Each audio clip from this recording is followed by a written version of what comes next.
Mushy, mushy, mushy, mush. They move uphill and they eat rocks. It's weird. Oh, wow. Oh, my. We're on this ice and it's literally moving into the rock. That's weird. Dude, it's heaving up. It's straight up heaving. That was just flat 3 seconds ago. Yeah. You were just standing. I was literally on it. I've never seen anything like this in my entire life. Welcome back to Colt Builds It, and we are in Alaska doing some epic trails, opening trails in all this snow. It's midnight. This is the bucket list trip Alaska that any of you will want to do. I know I did.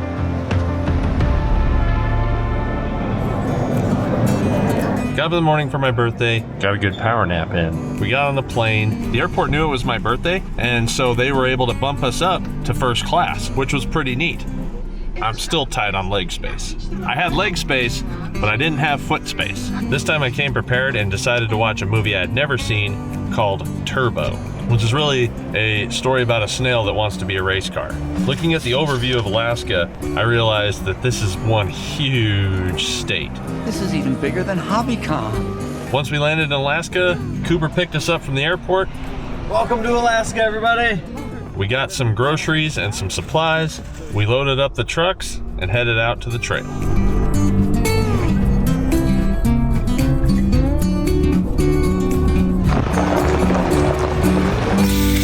Quick air down and we're ready to go.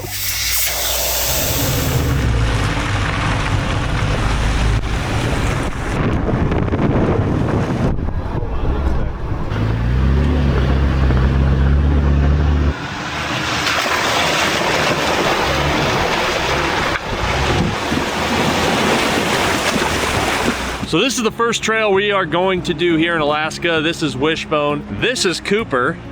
You guys know Shanna. And this is Alaska Off-Road Expeditions. Cooper here has started an expedition here in Alaska. I mean, everything here is guided anyway. Fishing is guided, hunting has to be guided. Why not have guided off-roading? Because a lot of the trails out here, us lower 48ers don't know where they're at. And to drive up here from places like Farmington, New Mexico, takes a week to a week and a half just one way. And most of us can't take a 1 month vacation to have 1 week of wheeling in beautiful Alaska like this. So the way Cooper has it set up is you book a trip with him, he'll pick you up at the airport, you have a rig to drive, and you have options to set it up the way that you want to, where we're gonna be camping, we're gonna be fishing, we're gonna be four-wheeling, we're gonna see waterfalls, we're gonna see mines, we're gonna see all kinds of super cool stuff in this beautiful, massive state of Alaska. I like the definition of Alaska explorer. And we are the fortunate ones to be the first one of your Alaska off-road expedition. Number one, baby. We're getting out there and we're gonna have a good time. We're gonna explore as much as we can while you guys are here in Alaska. So let's get to it.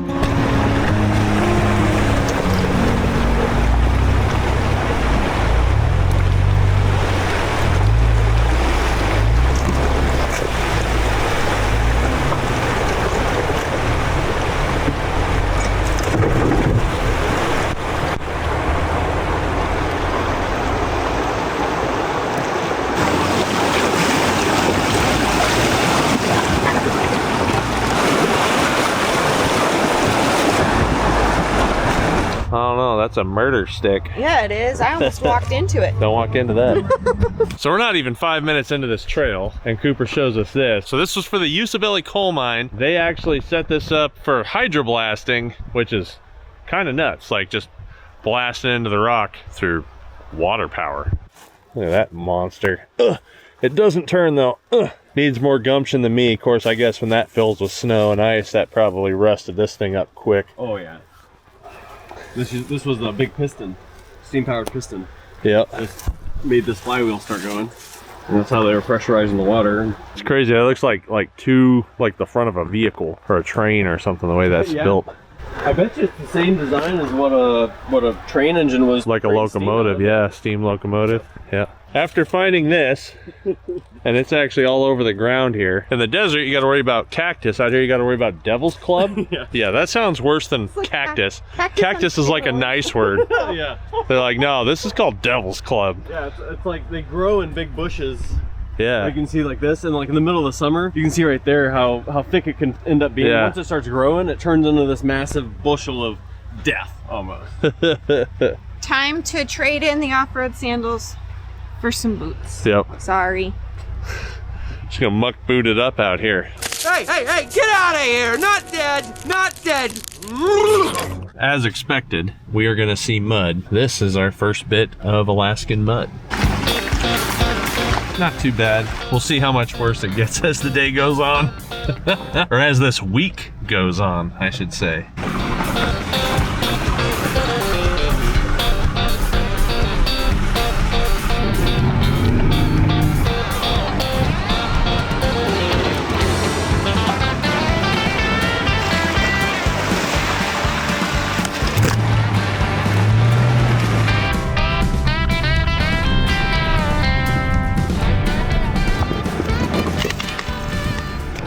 Good little view spot right here inside of the mountain there.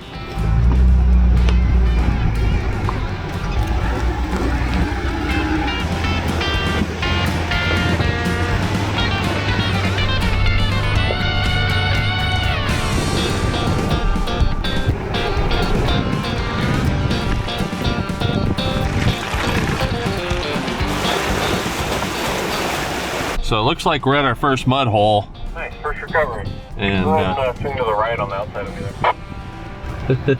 there. Muddy lake action. This is another reason why going out here by yourself would suck, because you're having to self-recover. Where you have another rig and a guide, you can recover each other.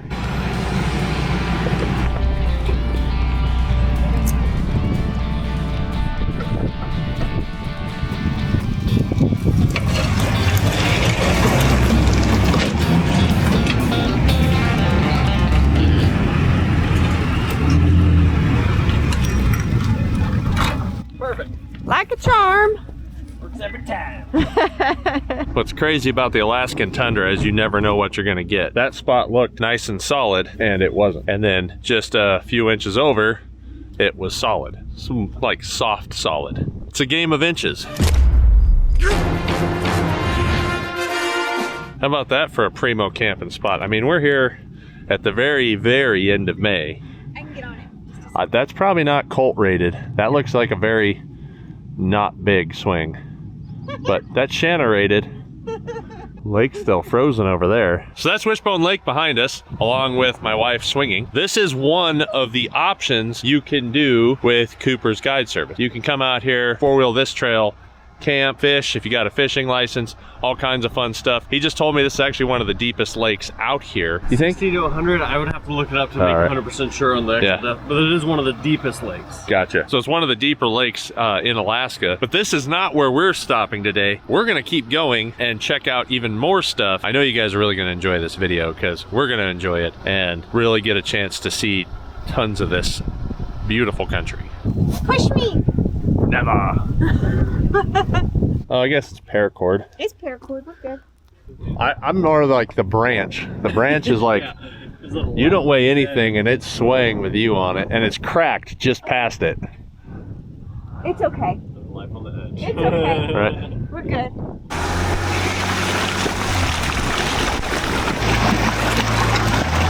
If you guys are new to the channel, then you may not know that Shanna and I got together in high school. We've been married. We are celebrating our 25th wedding anniversary. So this is huge for us to come out here. We've never been to Alaska.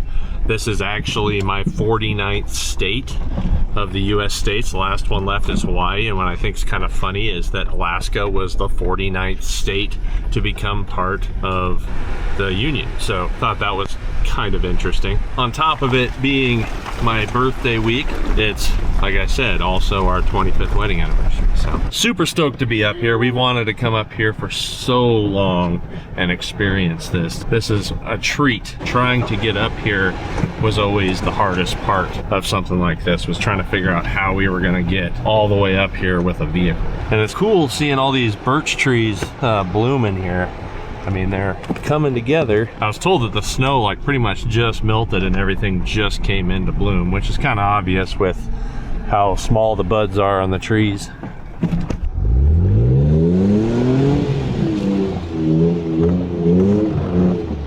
You know, one of the things that I think is kind of cool, and maybe it's just luck of the draw, you'll know better than me, but This mud doesn't stink. A lot of other places where I've wheeled, like the mud is super stinky. And I think the smell of the forest kind of overwhelms the smell of mud or something, but like the forest smells really good and I don't smell like that really, you know, stagnant, stinky mud smell. 9 times out of 10, the mud doesn't smell too bad here. There are places that you will find some pretty stinky, smelly mud. Usually more in like the swampier areas, just, you know, vegetation's been sitting there decaying forever. But the air in Alaska is also smells more fresh and clean in my opinion. So that kind of helps with the smell palette. Irish Spring, all the time. Exactly.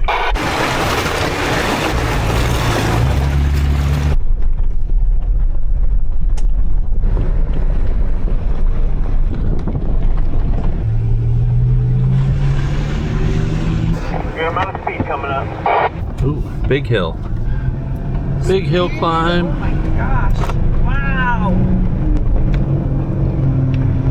Go, go, go, go, go, go.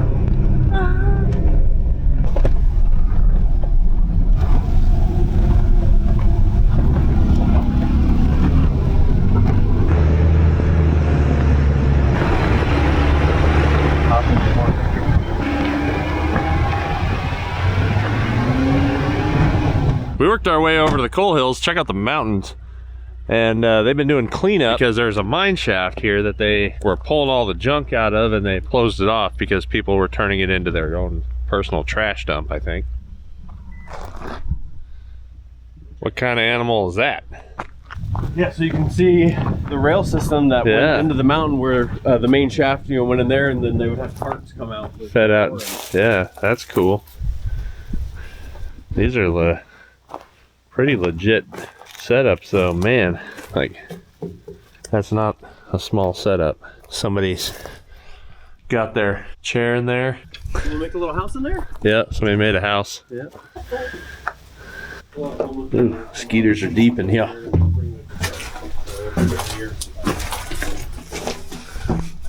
That's full of mosquitoes.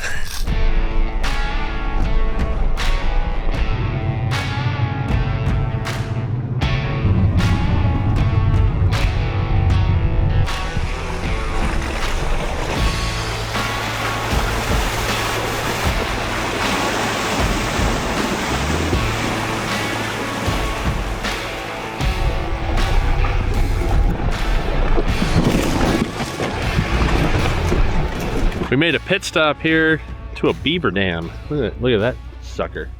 Look at that. It's like nature's bridge. That's a lot of work.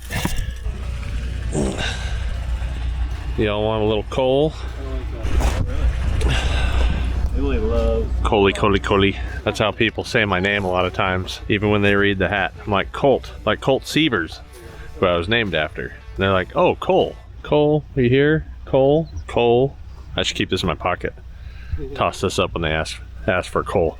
Well, I'd have never known that was there unless I had somebody show me. That is a good camp spot.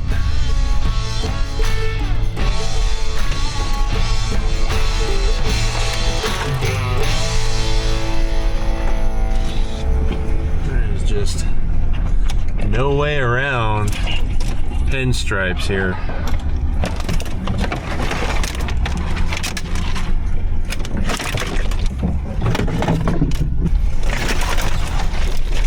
Man, Alaska pinstripes are a real thing.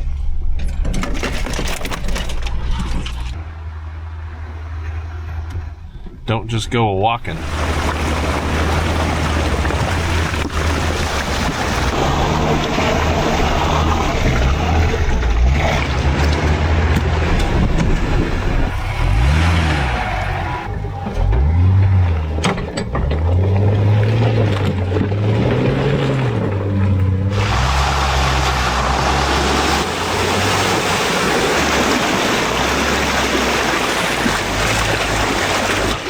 Man, that is lots of mud. Doing it now.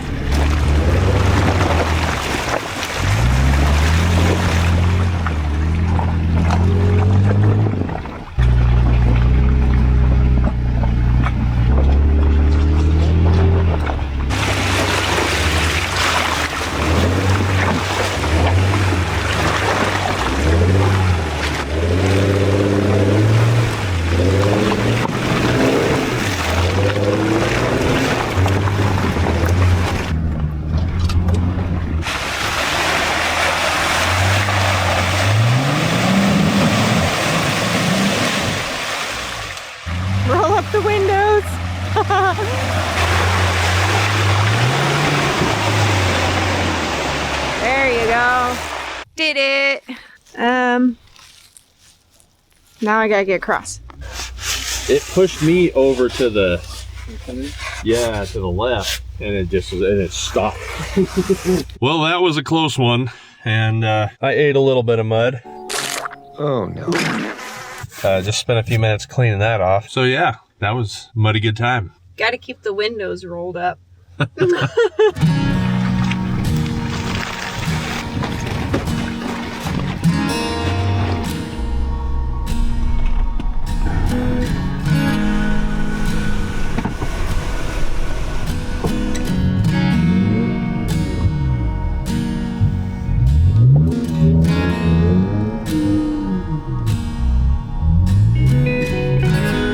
Careful, there's a pretty good edge right there. Just keep that in mind.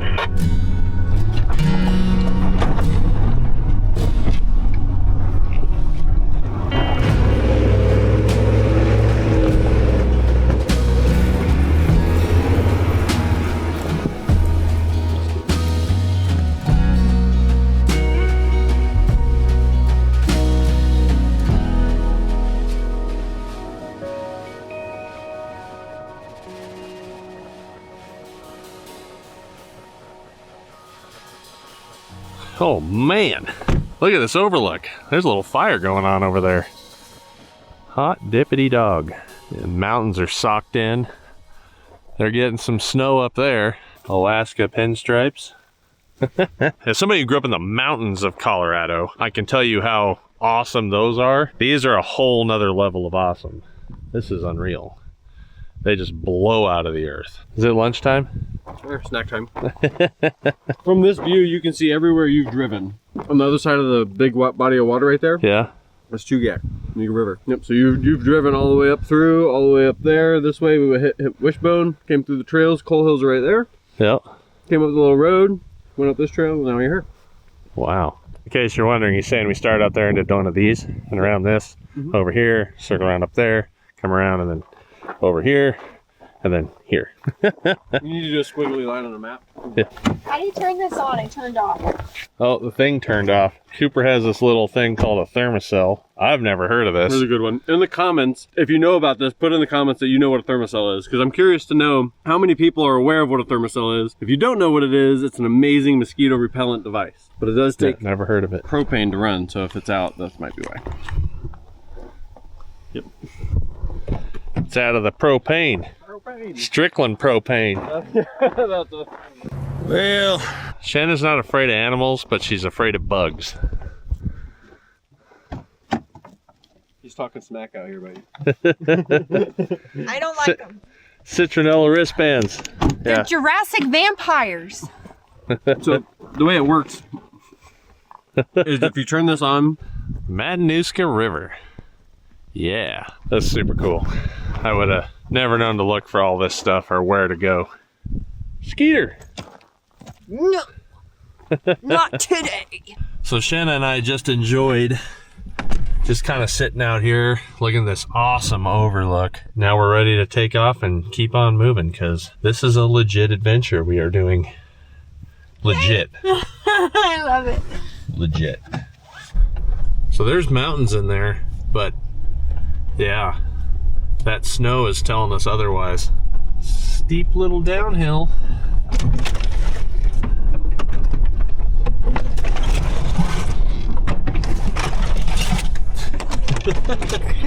There's just no way around scratching the snot out of your truck.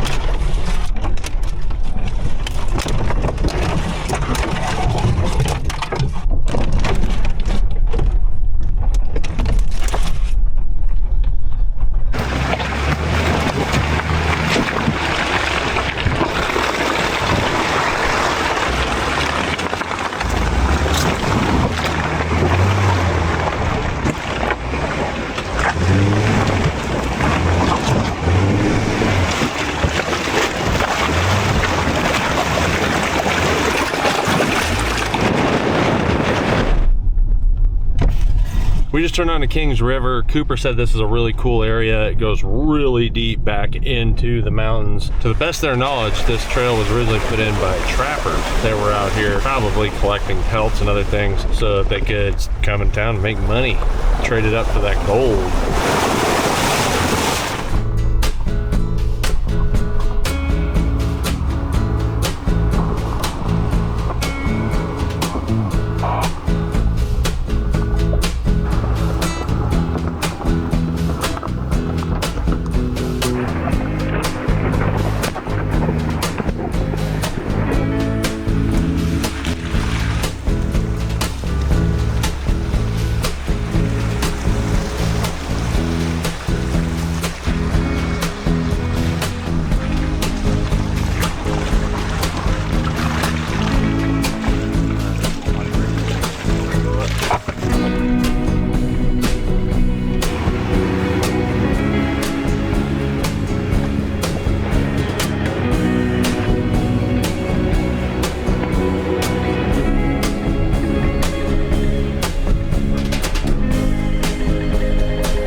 So this is what they call Frog Pond.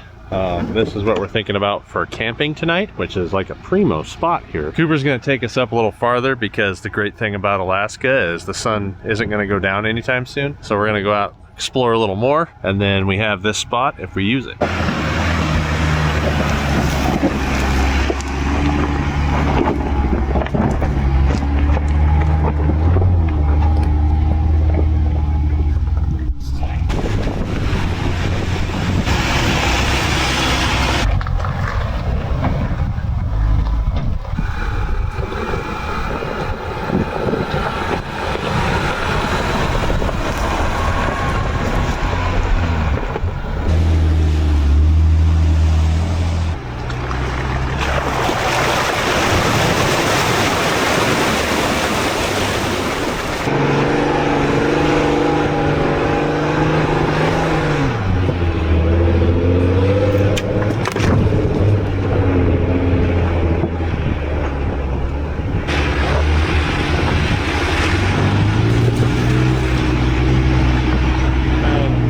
We found our perfect campsite. This is nice and level. Somebody's already left us a pile of wood to burn, so we're set up there, and we are just surrounded by mountains.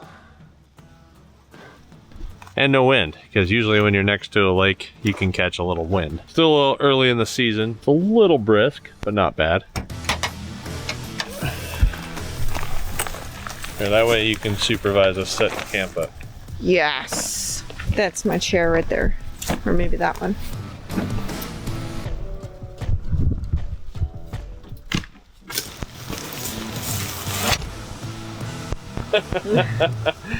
And look at that. It's your own little cabin in the woods.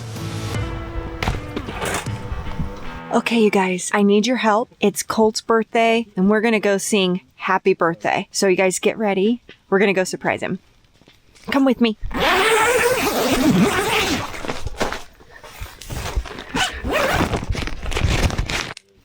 Happy birthday to you. Happy birthday to you. Happy birthday, dear my Colt. Happy birthday to you. Thank you. Yay!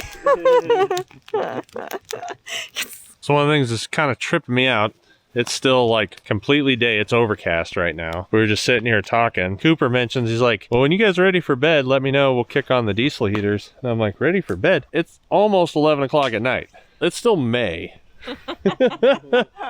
Like the end of May, but if it wasn't overcast, it would be straight up daylight. Good thing I got thick eyelids, I guess. So I guess I'm gonna get ready for bed, and we will see you guys in the morning.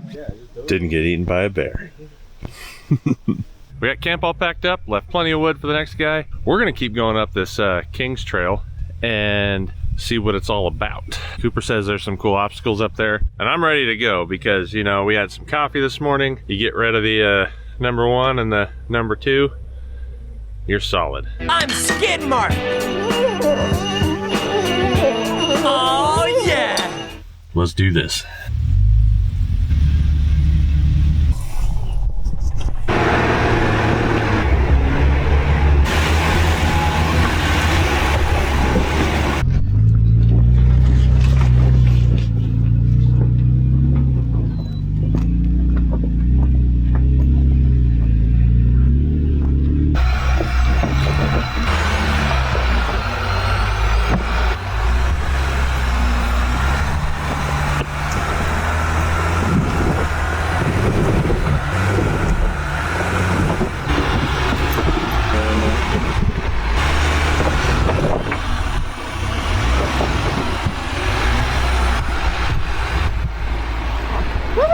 Nicely done.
Cooper was just saying this might have been our other potential campsite. This one's pretty cool. We're getting up near a tree line now, which is super interesting here because, like, growing up in Colorado, tree line is 10,500 to 11,500 feet, where tree line in Alaska is like 2,000 feet because the higher in, is it longitude? Yeah. The higher in longitude, the closer you get to the North Pole, the lower tree line gets, which is very interesting. Like one of their big peaks, or one of the peaks that we were looking at, was at 6,000 feet, and I was like, we live in a desert to 6,000 feet. Wow, so much bigger here. Yeah, they stand out of the ground a lot taller here because you're lower in elevation, which is super cool. Like, I wouldn't be shocked if that's an old mine right there, because that looks like an old tailings pile. Yeah, for sure. Right up in there. And you can kind of see the iron ore that's pumped out of it. This brings a whole new level of toughness to people from 100 years ago. Like, I thought they were tough, all the mines in Colorado. Alaska's another level. That's probably also why most of them died. Yeah. But hey, they lived For a very short amount of time. Yeah, or bailed. Yeah, died or bailed.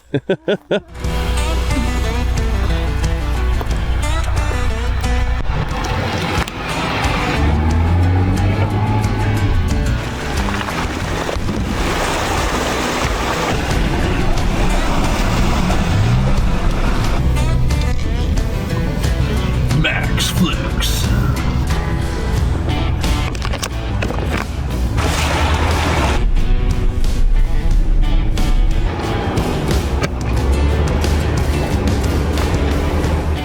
So I know everybody says this when you see an Alaska video. They're like, the video camera never does justice. This is definitely that same situation. Like, I'll be the squeaky wheel. The video camera never does justice. You need to experience this yourself, for sure.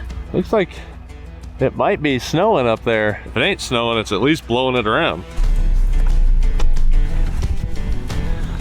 On to the next spot. So cool because it's like a split between, you got to pay attention because you got a lot of mud and rocks and trees and stuff you're dodging around and working between. But then you have all the scenery too. Definitely special, super cool. And now that I'm a year older, you know, I feel more sophisticated and experienced with it.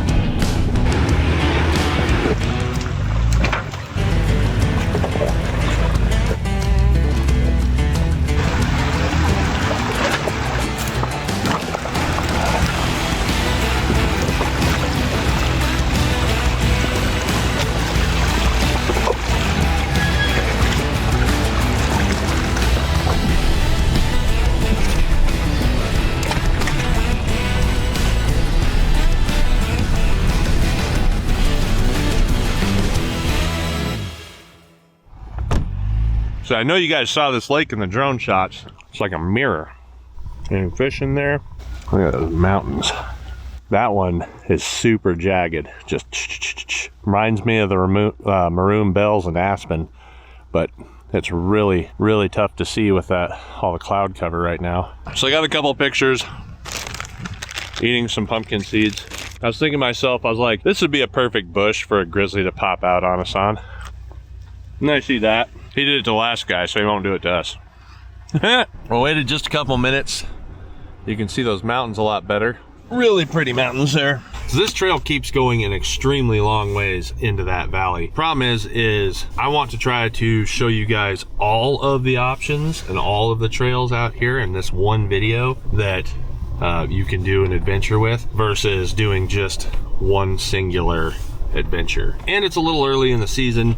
There's still a lot of snow up there. One thing about this trail is this one is in and out. So everything we just came up, we got to go back down, and all the stuff we came down, we got to go back up. That little obstacle section could be entertaining. And we're back at the obstacles for Kings River. Oh yeah. It's one thing I like about Toyotas, they have a lot of belly clearance when you put a lift on them.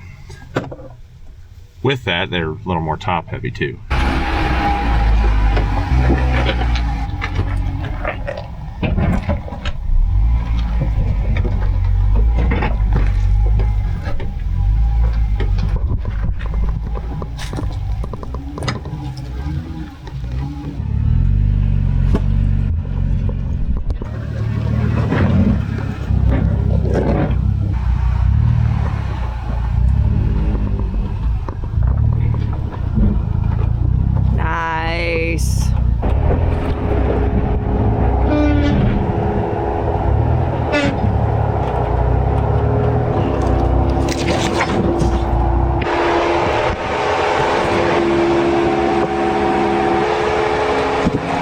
That was a tight squeeze.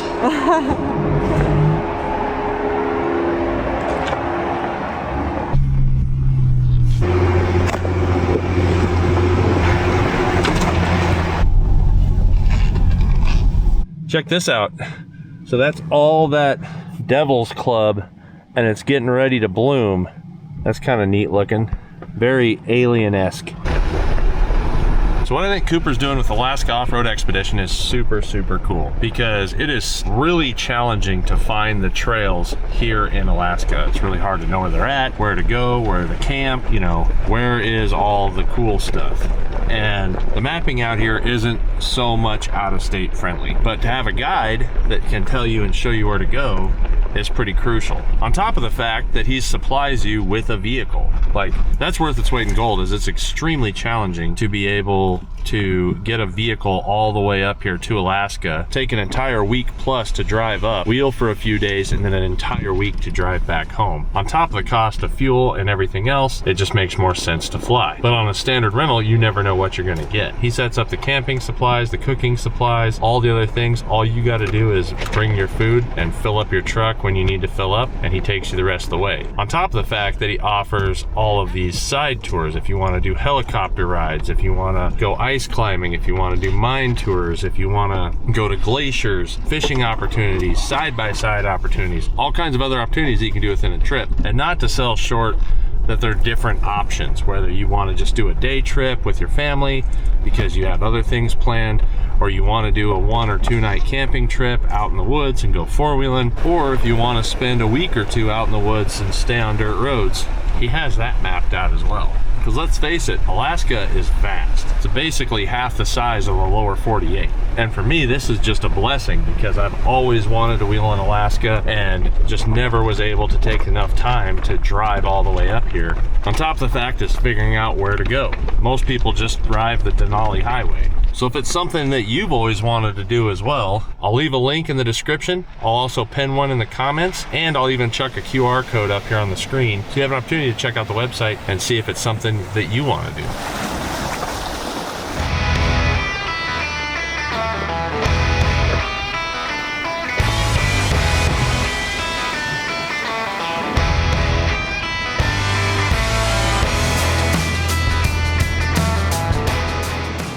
All right, I promised you guys glaciers. I want you to see the first one. That is Matanuska Glacier.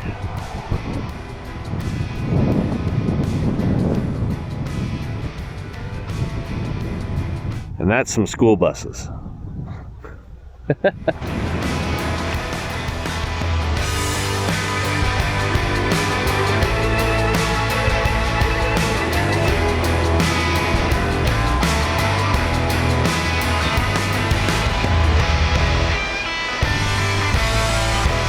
See, when you got local guides, they got good places to stop in for lunch.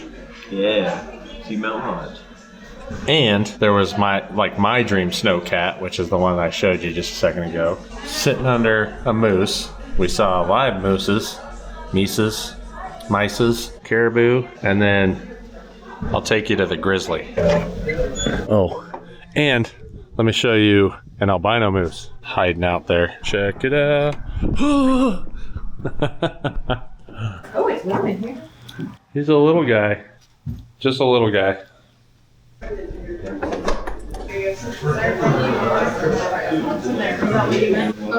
Yeah, she has 4 and I have 3.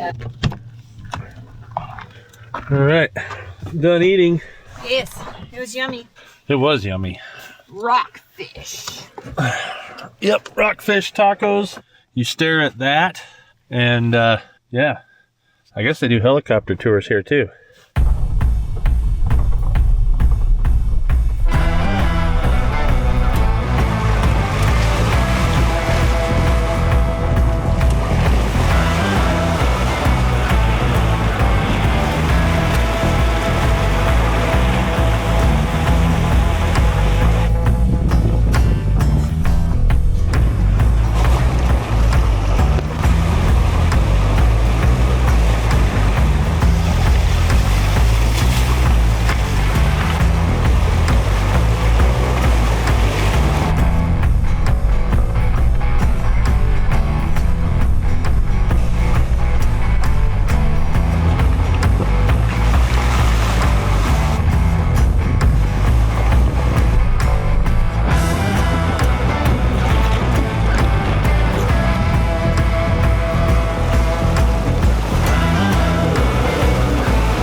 Okay,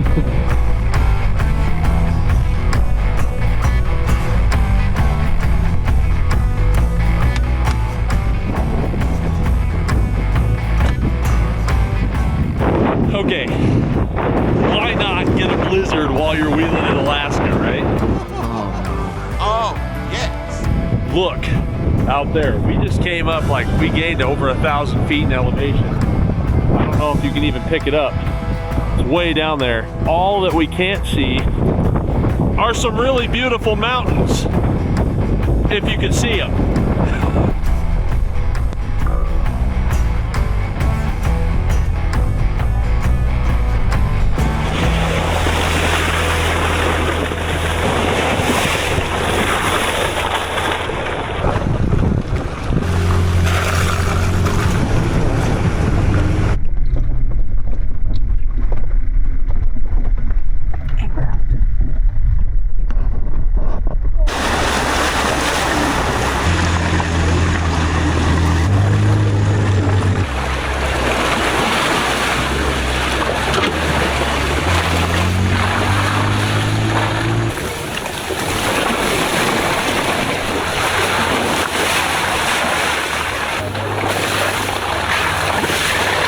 We just stopped for a sec 'cause Cooper had to go to the bathroom. I'm skid marked.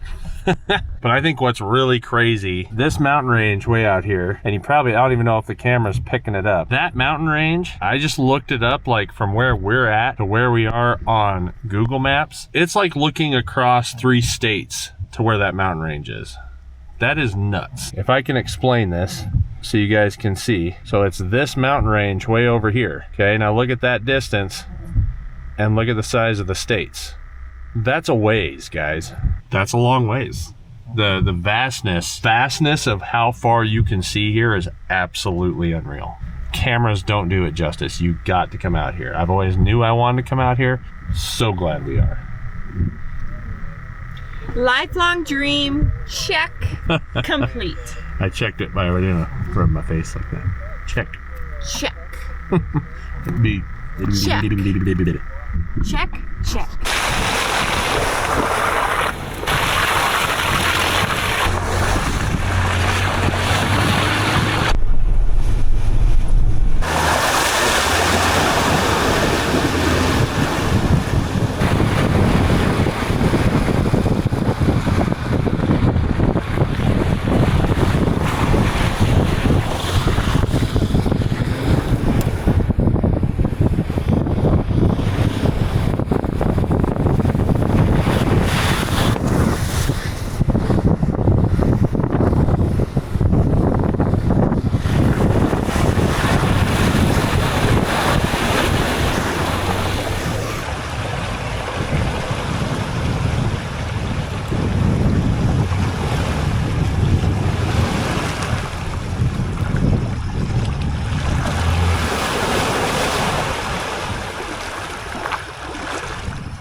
There's Colt breaking open Alaska. Yes!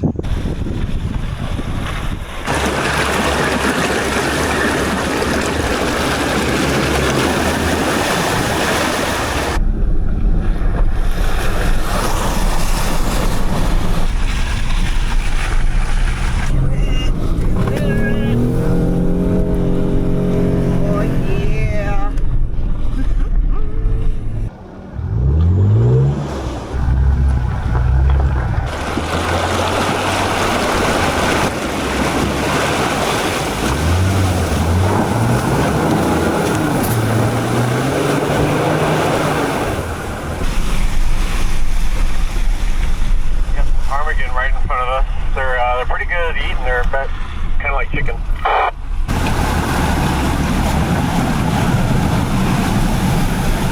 Well, my friend, I believe we are officially making the high mark right now. I like to be official.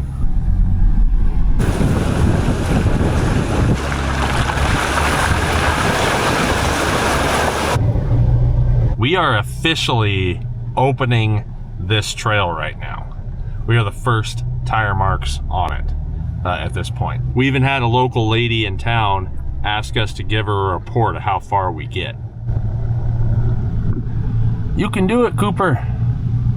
Yes. Yes. Yes, sir. Now let me show you how a Jeep does it.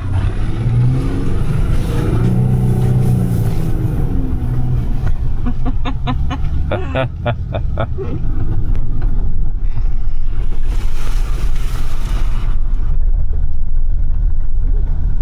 a big ice shelf. I'll go this way and break that down. Yeah.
With the extra weight this Jeep has, do you want me to take the lead? I mean, you're welcome to, yeah, if you want to take the lead, if you want to hop on one of these channels, it'll be a fight to the top.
Whew. We are up here, opening this trail up, making the high marks, tag teaming it. The back clouds opened up. Look at all those mountains, man. Ah, so rad. There's our 3 state mountains way out there, 3 states away. This is so epic. And somebody wrote their name in the snow. I don't know who that was. All right, we are still going. It is once again 7:30 at night. The sky's kind of cleared up. We are breaking this thing open, so let's just see what we do. The Toyota is much lighter than this Gladiator, so for him to pack and stay on the snow is a lot easier than me. I'm having to just dig bottom and go.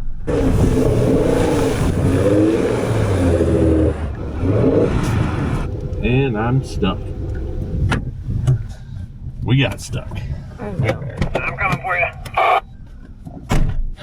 This thing is so much heavier than that Toyota, and the ground clearance is a lot less in the belly. That's all that happened. Carbon winch to the rescue.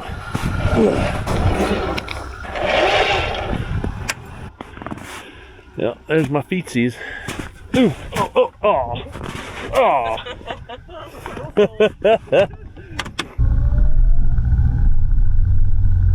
I feel like we're in the tundra. We are in the tundra. Right now, I feel it.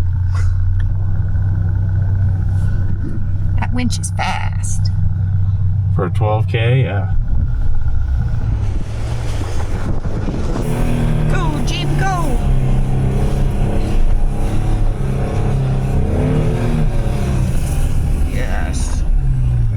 Look at the snow. Woo! Woo!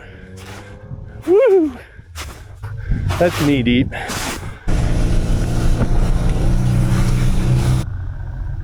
So close. It's right there.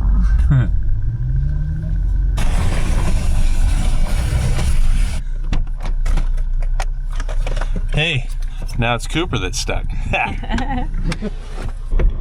I was gonna get out. I put my coat on, and then I looked, and we're on top of water. I don't want to get wet. All right, you ready?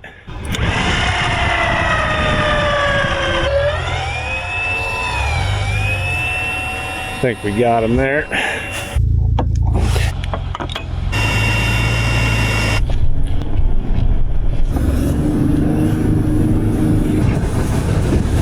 You want me to pull you forward? Yeah, if you can get ahead of me, go ahead.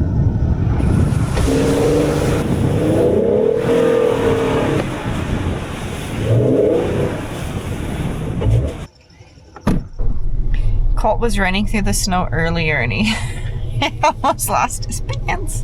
Oh, that was funny. Woohoo! All right, see if we can get to the end of this trail. It's 20 yards ahead of us. Right there, that sign right there.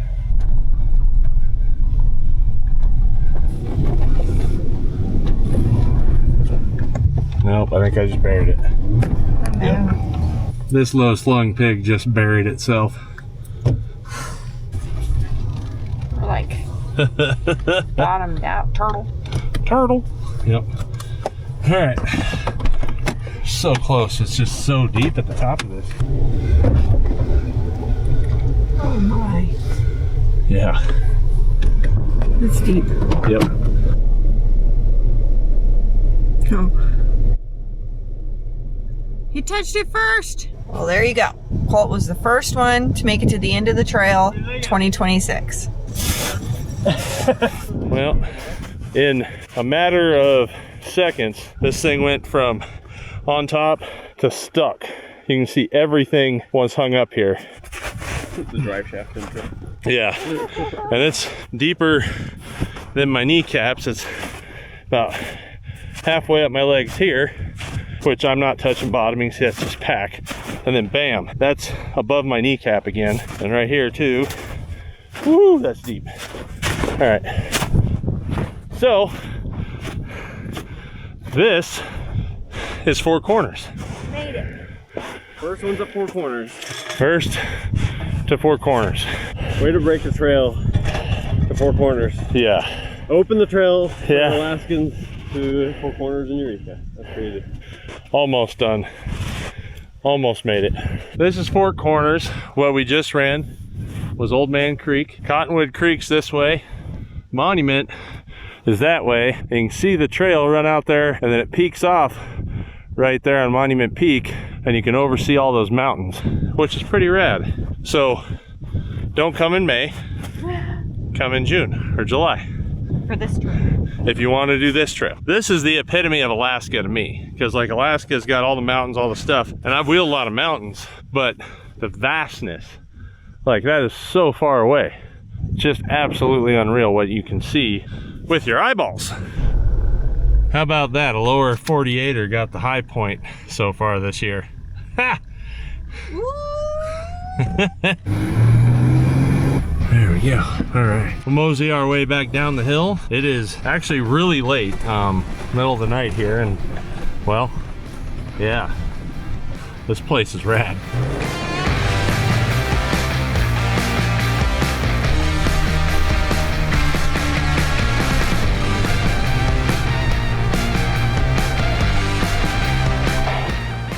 And that's Outer Loop.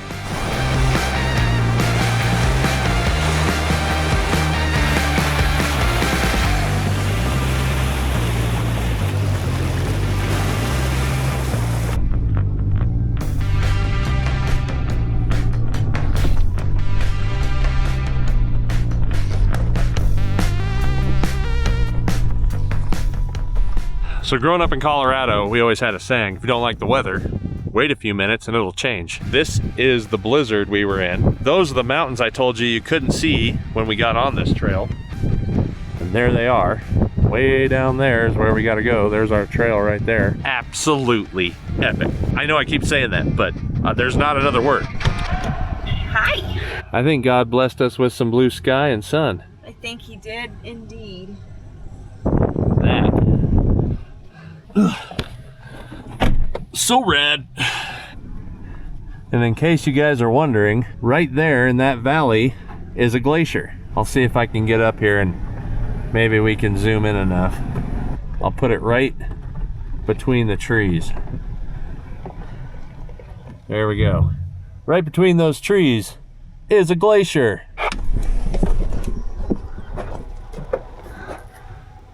That's an eagle. So now we just saw eagles. We are going through some deep water. Wow.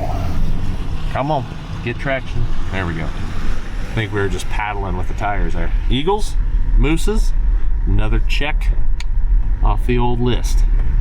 Let's see some more animals.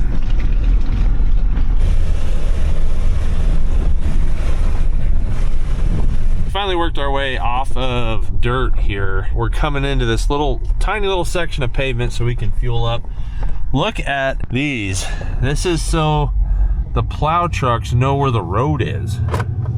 You guys ever seen that before? Like, I've seen sticks, but not the overhang style. I don't know how many hundreds of miles we just went on dirt, but it was a lot.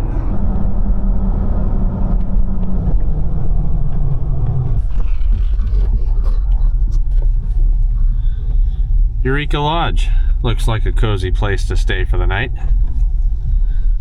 I ain't gonna lie, I could use a shower, right? Oh yeah. They got good shades in here, little beds. We got extra beds, killer view, and a wee little shower. Like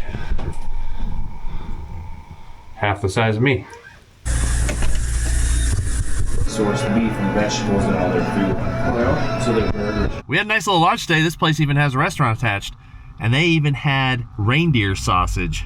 It was pretty awesome. It was also really nice to be able to take a shower because it's a little bit muddy out there. While we were eating breakfast, we saw a moose, and it's really hard to see him, but he's just bright white dot sitting next to those pine trees right there. Today's gonna be one heck of a cool day. We got some cool stuff planned. Let's get off this pavement.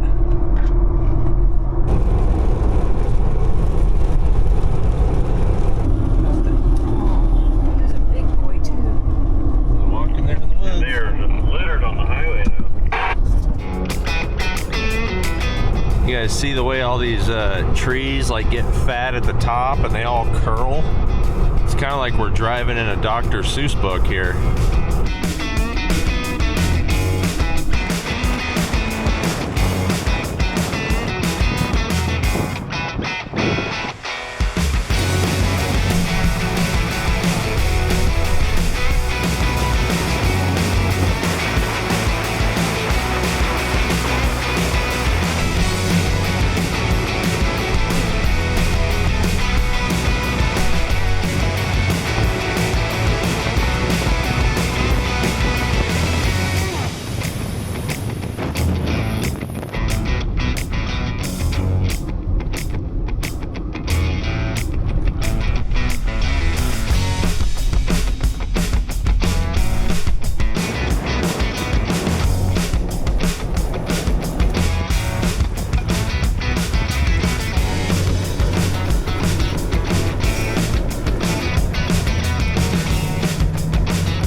We made it here to the Kennecott parking area. You are not allowed to drive past this point. So we have to shuttle in, hike in, and check it out from there. Are you ready?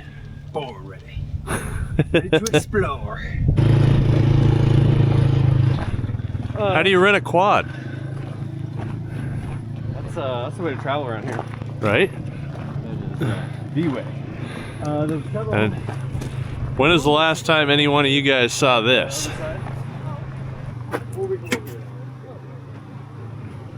It even works. You're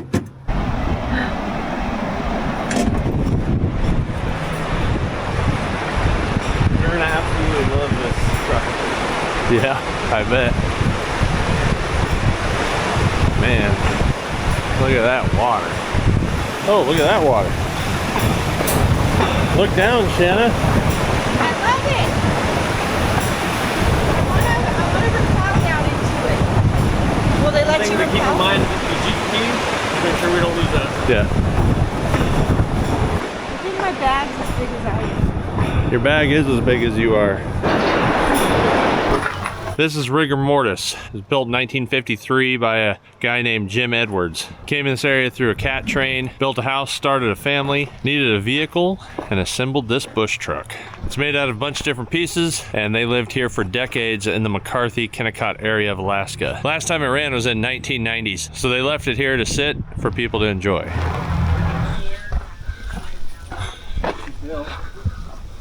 We just got into Kennecott here. This is the lodge.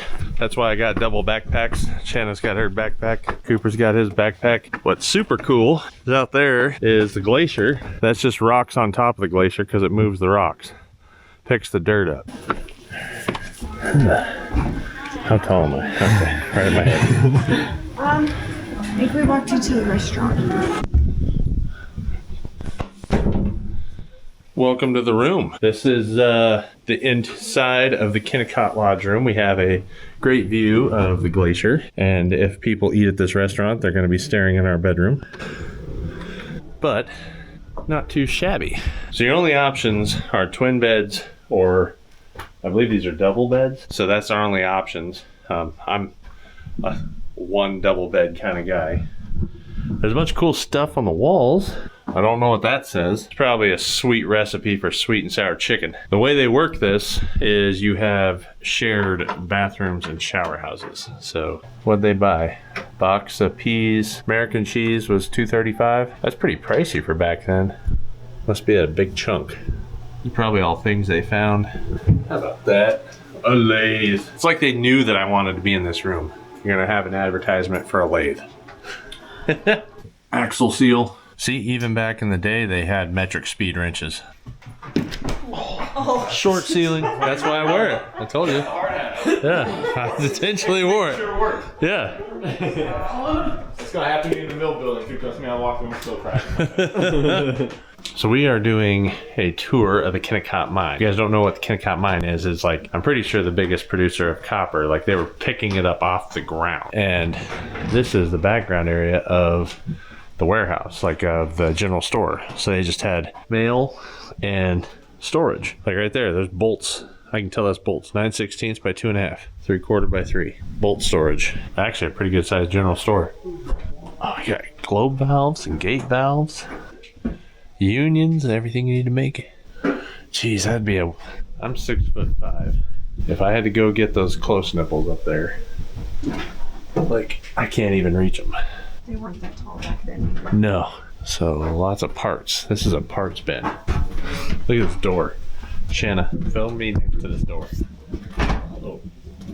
Like, I'm bigger than the door. All in every direction. You'd have to go sideways and duck. Can you sideways and duck at the same time? Oh no, bummer. Did you guys see him come in? He totally smacked his head on the door. He went poof. It was hilarious. Oh, Ohio blue tip matches, yeah. You want some shredded wheat With some soda crackers. and some cornflakes. I don't know about you guys, but when I'm working hard in the mine, nothing like coming home to some little Quaker wax beans. I think this door's tall enough. Yeah, won't smack my head on that one at least. So in 1900, early prospectors discovered massive copper deposits near the Kennecott mine area. Realizing its value, the Guggenheim family and J.P. Morgan formed the Alaska Syndicate, where they invested over $25 million in infrastructure to become the largest copper producer in North America. At its peak, it employed up to 600 men and women. We just got in the tram house here, and this is where you have to have a guide. You're not allowed to go in this area without a guide, so that's why we got the guide here. One of the cool things here is I've actually made these before, so you actually pull that apart, spread the cable apart, fill it full of lead, and then when it dries off, you sand it down and make it fit in there. Look at that. Yeah, I got tetanus. I've got tetanus, my jaw's locking up. As World War II began, the town started to decline, and it became part of the National Historic Landmarks in 1986. So all the rock came in here, right down there, the Buchanan rock crushers, and it'd break it down into like baseball-sized rocks. Over there is actually where all the managers lived. Ultimately, the Kennecott mine pulled out almost $700 million worth of copper and about the equivalent in silver as well.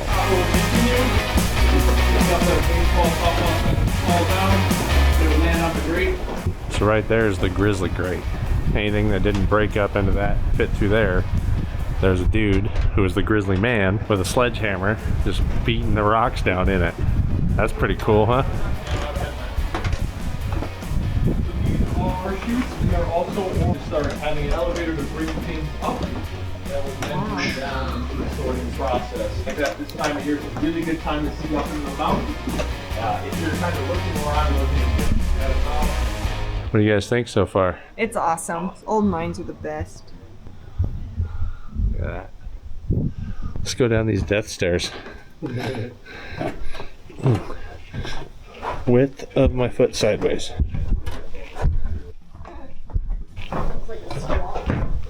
in this room, we have vibrating screens. There is a severe lack of screen right here. That is going to be on the next floor. We'll see a fully refurbished one and everything. What I like to get across on this floor is you look in that direction on the western wall. You can see the windows are not ideal for viewing anything outside. Now that was not done intentionally to get people to focus.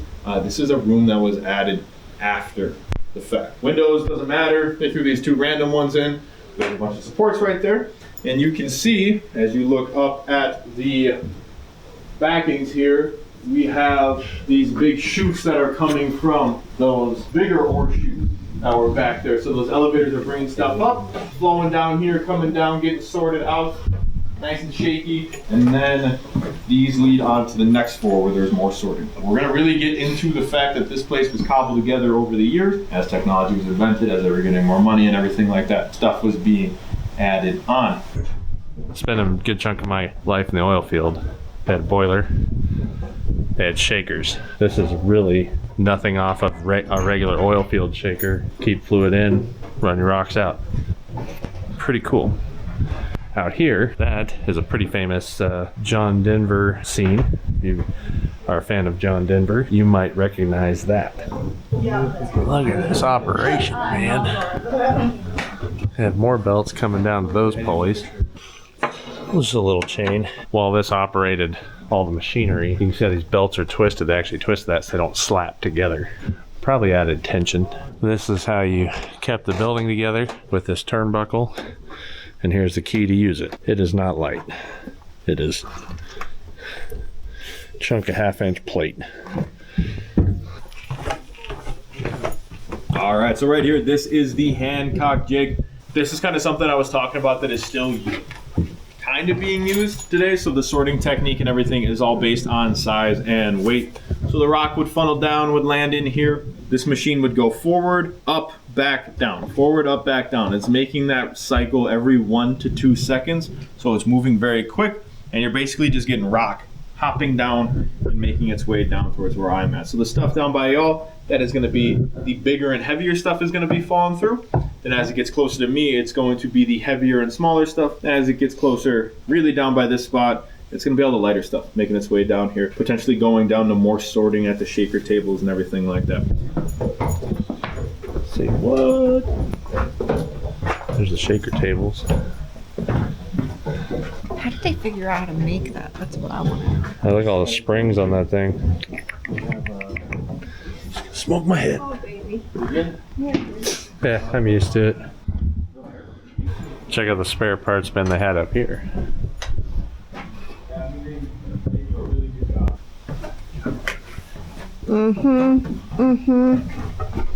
Knew that was coming. Continue on to 4 shaker tables downstairs. There is one right there, so it's shaker tables up there, shaker tables here, shaker tables down there.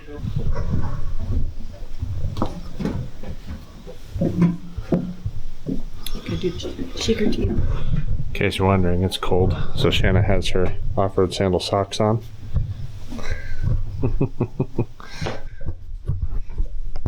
Don't hit your head. Oh my gosh. It's that tight with you. Okay,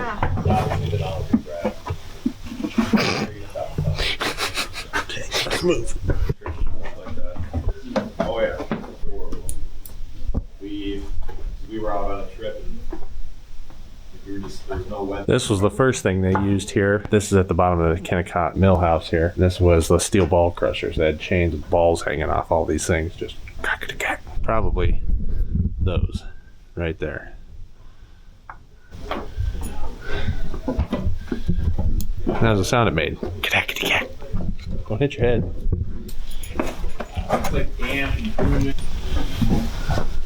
Alright, let you guys step under. Yeah. They had about 90% of the copper that they could possibly have pulled out. These next 2 processes we're going to talk about will get you another 5% or so. Totally worth it. Acid-based leaching was a thing, so they were kind of going off that when they first started to invent this process, which was done for this mill. Very complex scientific process. A lot of adding things, removing a little bit, adding it back in, just depending on what was produced. Alaska, feel free to ask one and have your answer. So the company I work for, in case you guys are coming out, this is not that I can do in the summertime. Like I said, feel free to ask questions. Out and to the left, as you walk down. We just finished the tour, and now we're walking around in the town of Kennecott. Check this stuff out.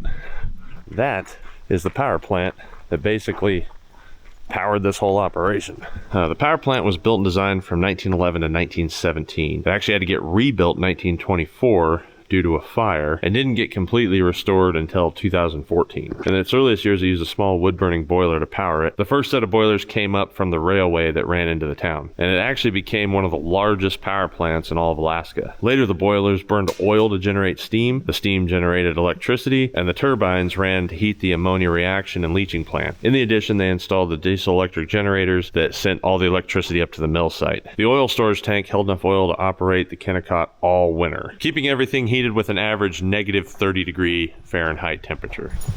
You need a snatch block? Right.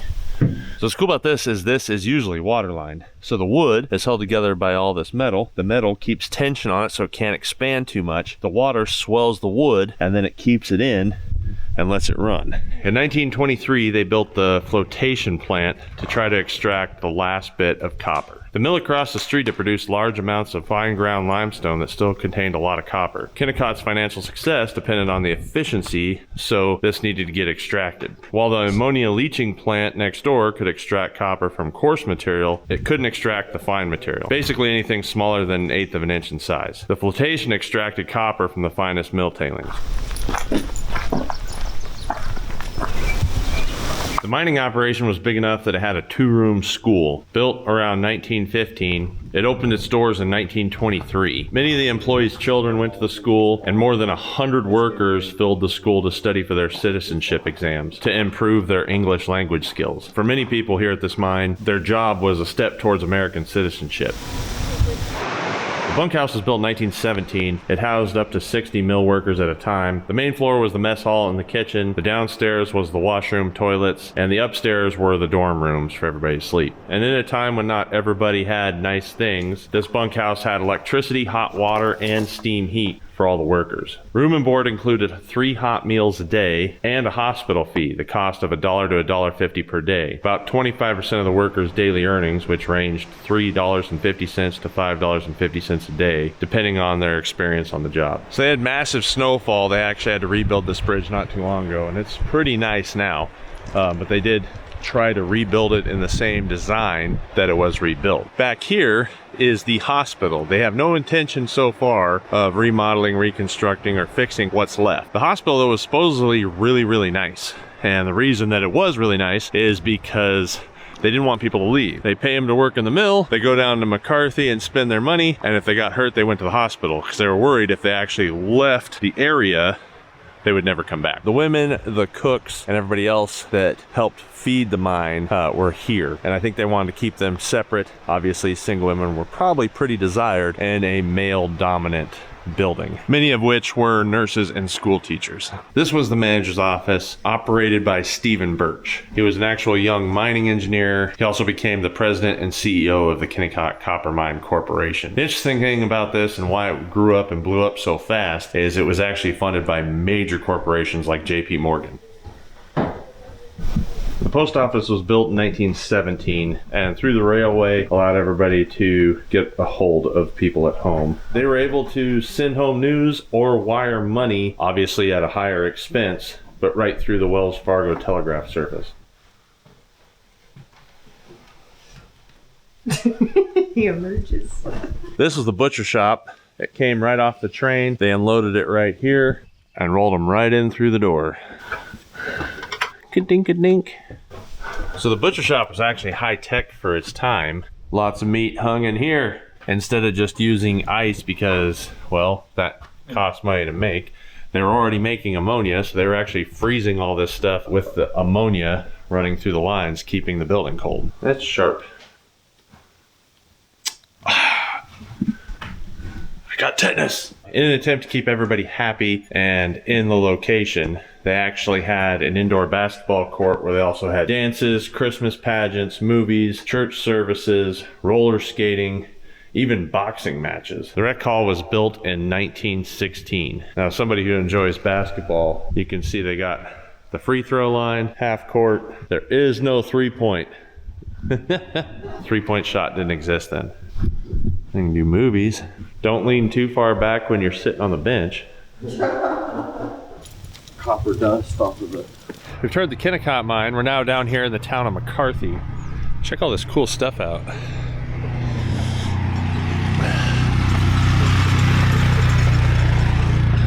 This is definitely an Alaskan town. It's all muddy, just like it would have been. Yeah. McCarthy, Alaska originated in the early 1900s, and it was basically the Sin City of the area. With the mining boom of the prospectors up in Kennecott, their goal was to have them come down to McCarthy, spend their money on booze and women, and that way they would never have enough money to leave. I mean, there's worse places you could live. Look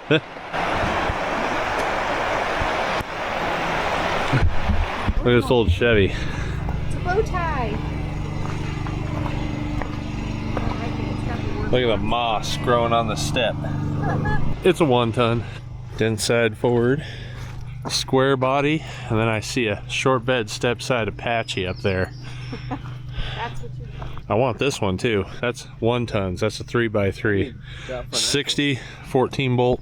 Look at this old Gypsy. Well, in the summertime, McCarthy's population averages from 100 to 150 people. There are about 20 to 50 year-round residents who live through the harsh winters in this town. It's crazy how much moss is growing in it. Like, the dash seems really rad front, baby. Yep. I love it. I know. Can I have it? They're great trucks. Can we take it home? Yeah. You gotta talk to this guy. You can put it on the plane. It's. Those I are can't. mighty big hand. That's a safe. Is it? It's got a What's in it? knock on it. Does it does? Is it done? Oh yeah. Oh, that's solid. That's safe. Let me in. I want to know what's in you. Nothing. I bet you it's a possum. I bet you it's a possum. Let's go. There was even a show on TV about the town of McCarthy called The Edge of Alaska, and it ran for about 4 years on the Discovery Channel. This town is full of payphones. Hello. Hello. Got back up to our room. See here that everything's kind of quiet. It's about 11 o'clock at night. See you guys in the morning when it'll also be bright.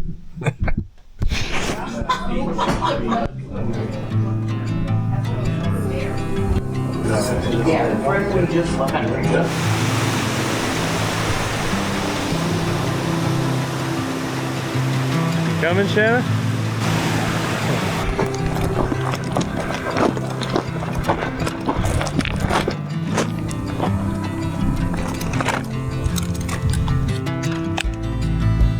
All right. 2, 3. Woo! We're on a glacier in Alaska.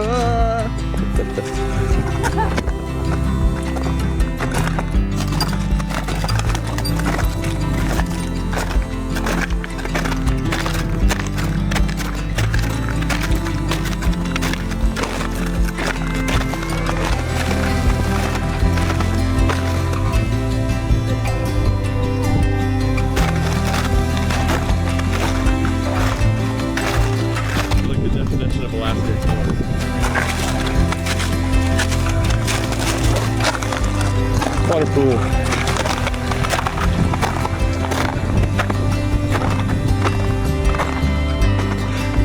That's a waterfall on ice. That's epic.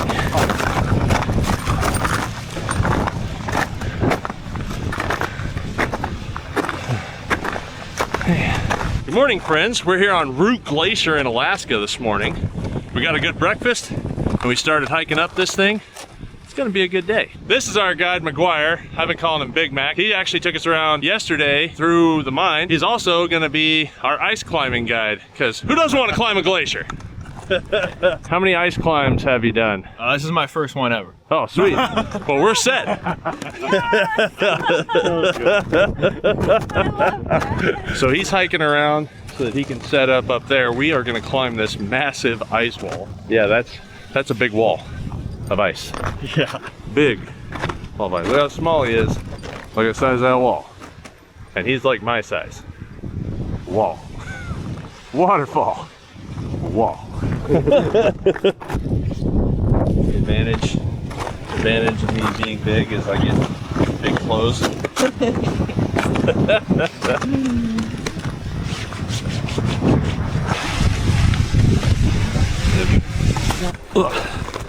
All right, so we just had our walkabout. Shanna wants to go first. She loves climbing. Neither of us have ever ice climbed. Look at that. That is nuts. It's gonna be fun though. And chase it. Chase it. Chase the bowline. Yay!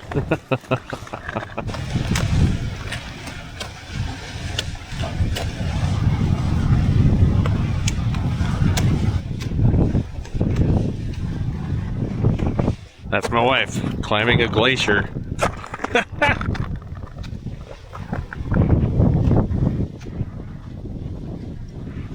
Hey yo! Right there, perfect.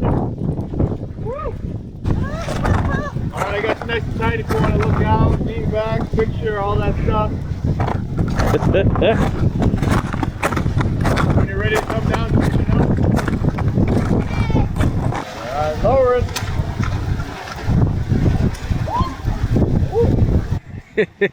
Your foot caught? You okay? Okay. There you go. Now you're set. Ready?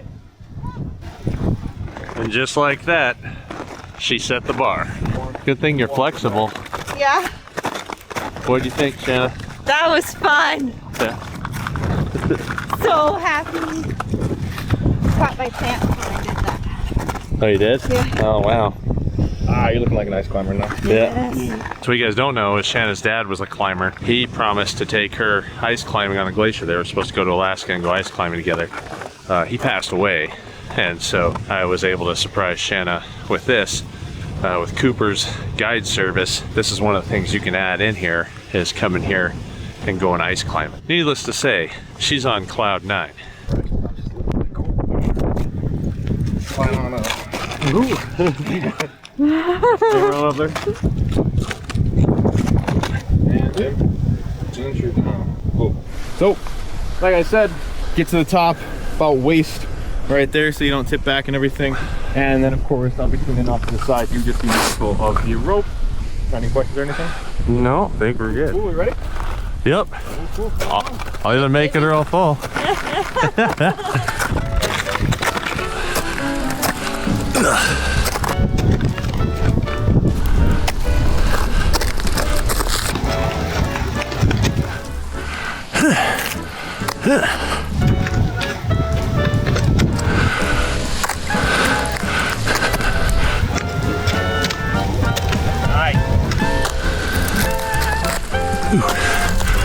That's crumbly.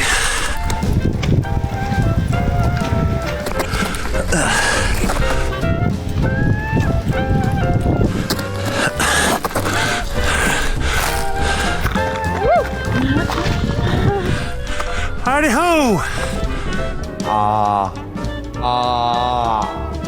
Yay! There you go, baby. Yes! Whew. That was a workout.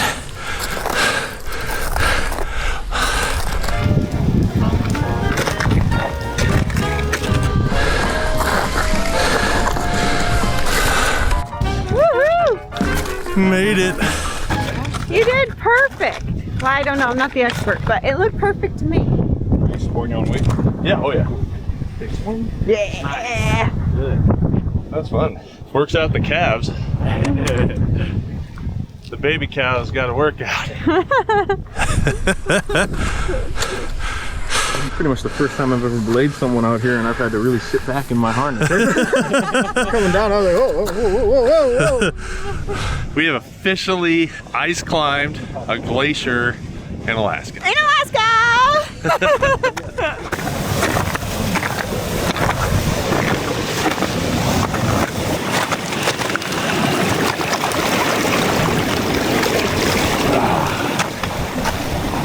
Glacier water.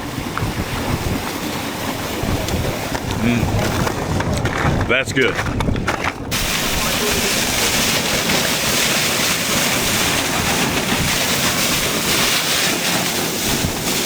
So we've proven ourselves on that wall. He's gonna let us try the waterfall wall. And once again, Shanna wants to go first. You can do it!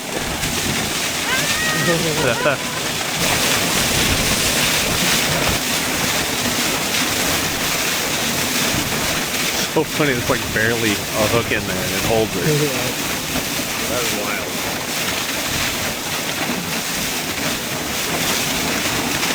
Go, Shanna, go! Go, Shanna, go!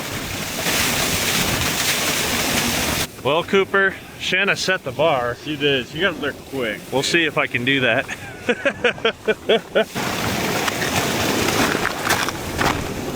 was way better!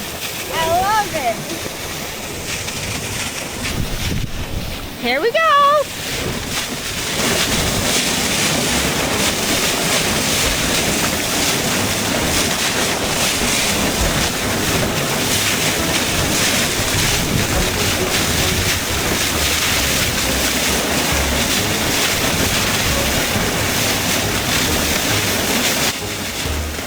Yeah, baby!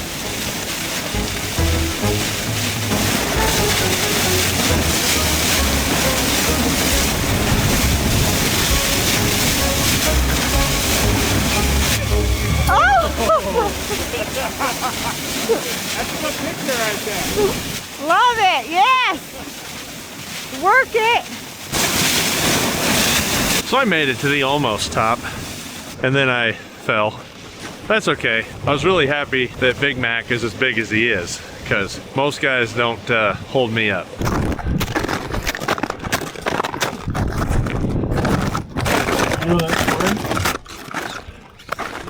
We literally just climbed up that, and then we climbed up that. Man. So fun facts about glaciers, they move up to 10 feet a day. Right in here, it's probably about an inch a day because we're down at the bottom. I learned that wall is over 6,000 feet tall. And if you can see that tiny little ridge right near the line, that's an ice wall. And that tiny little ridge right near the line of the clouds, that line up there is 400 to 500 feet tall. Crazy, huh?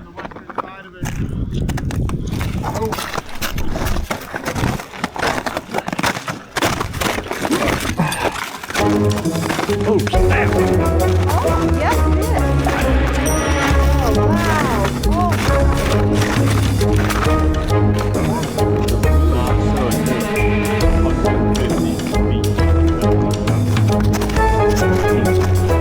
Look at feet, Colt.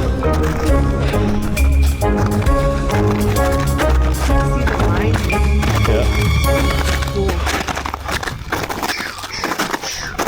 It's a bubble. The bubbles come out.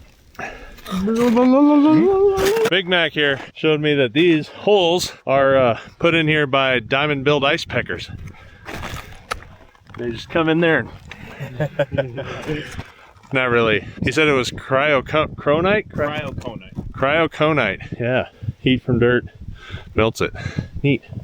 Prehistoric heat. And yeah, that's Littlefoot's leaf. Guaranteed. Right here, that's what you'd call glacier mouse or glacier mice, right? Yeah. They move uphill and they eat rocks. Like if you look in there, you can see tiny little bits of rocks. It's weird. Is there an explanation for it? Everything I've ever seen about it, they don't really know much about it. One thing that they do know for sure is that this will actually freeze in the wintertime. So it's very similar to the frog that we have up here in Alaska. That'll freeze, shut down all of its bodily systems, go on like life support. And the same thing will happen with these pieces of moss. So you find really tiny ones like this. I've seen ones the size of like basketballs or soccer balls before, just completely enveloping rocks and everything like that. Crazy. Yeah, they move with they kind of blow in the wind. The legend of how they got their name is that there were like explorers in this area and everything like that. And they would just see this moss tumbling across like the open glacier and everything like that. And they thought they were mice because they're small and fuzzy and everything. But yeah, it's just some moss. Pretty cool. You can see all the rocks in there. Yeah, it's crazy. That was like It's like, yummy. yummy. That's a good one. Got it.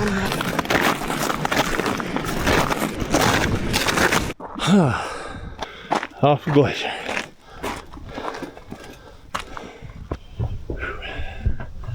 All right.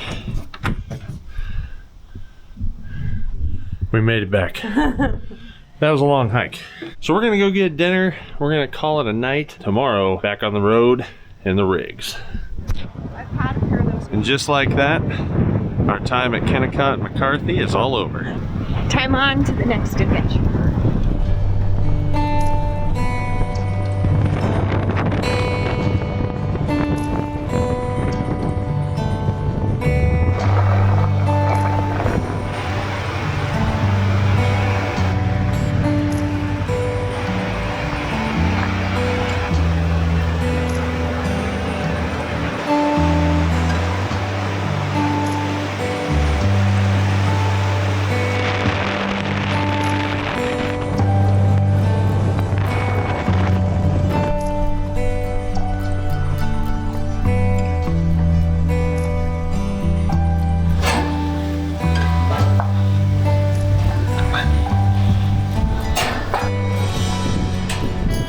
Something trippy about looking below you and seeing that.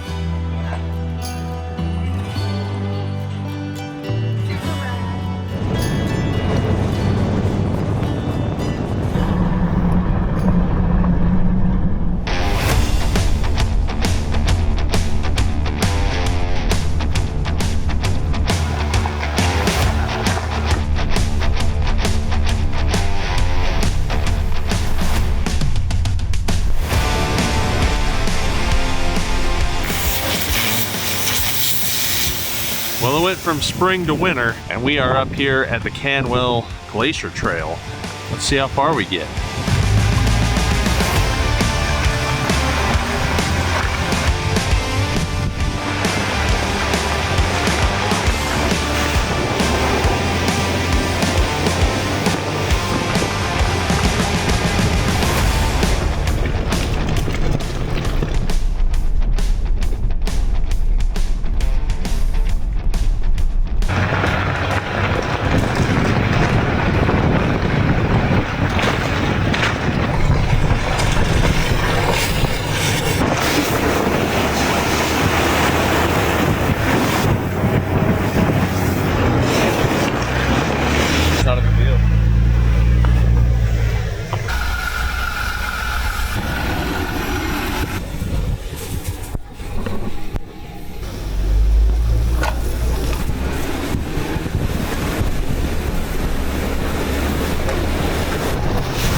We are busting some snow drifts. So we are obviously, if we get up to here, we will be the first guys up here as well this year.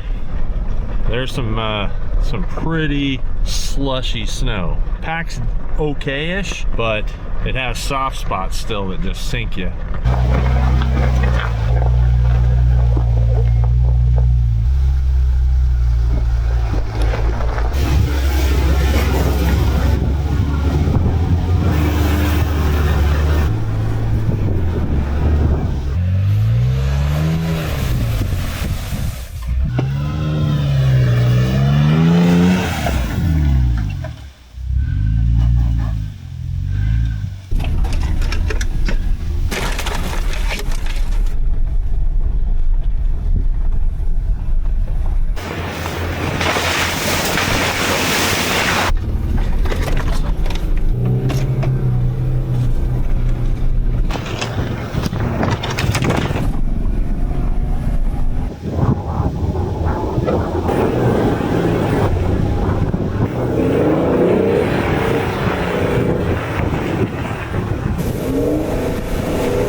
Canwell Glacier is 13 miles long. It runs down the valley of the Delta Mountains.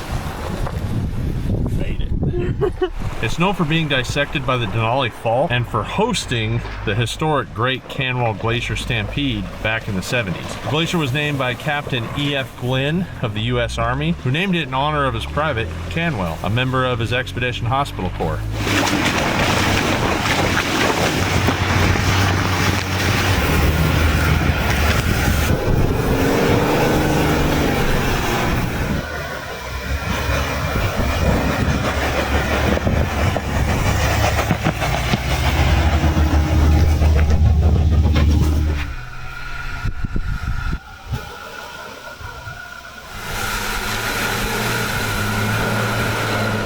All right, so we're gonna call it right here. We got the high point by a long shot, but this thing is deep. There's like 4 foot of snow over that side. Yeah, that's just, it's getting a little sketchy. So it's already 9 o'clock at night.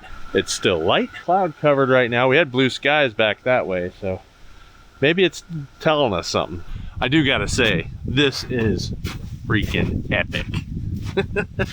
I mean, it packs decent. I'm standing on top of it. You can see how deep it is. Oh, that was way above my knee. All right. Again. Okay. Get on this rock. False depths there.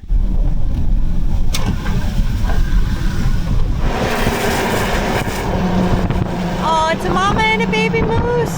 That's a little guy. Oh, he's so little. Hi, mama. Hi, mama. Hello. Hi. You're not listening to me.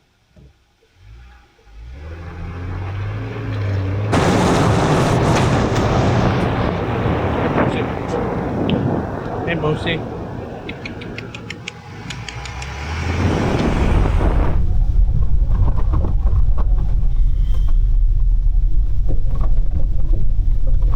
Good morning, friends. We rolled into Copper Center last night, and we are here at a place called King for a Day. I also found some license plates because, well, yeah. This is a campground and fishing guide service, so they actually take you upriver, and you can get those huge king salmon fish that, you know, you see on TV and movies. So we're here early. The salmon aren't out yet, but they're going to take us up, and we're going to do some fishing at the lake, which is going to be awesome. One of the cool things that Cooper set up with Alaska Off-Road Expeditions is getting with a lot of these other guide services. So if you do want to off-road but also experience glaciers or salmon fishing or other things like that, that he can get you access into all those as well, which I think is, well, pretty darn neat, because Alaska is the last frontier.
Tight fit. Ugh. All right. So neat story here. I guess he's like a religious group of some kind decided to come up to Alaska to have their own freedoms and built these cabins. A year later, after winter, they found them all dead. And it's definitely kind of hidden in here.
So normally this is all flooded. If you don't come here this early, you wouldn't be able to do this, but listen to this ice.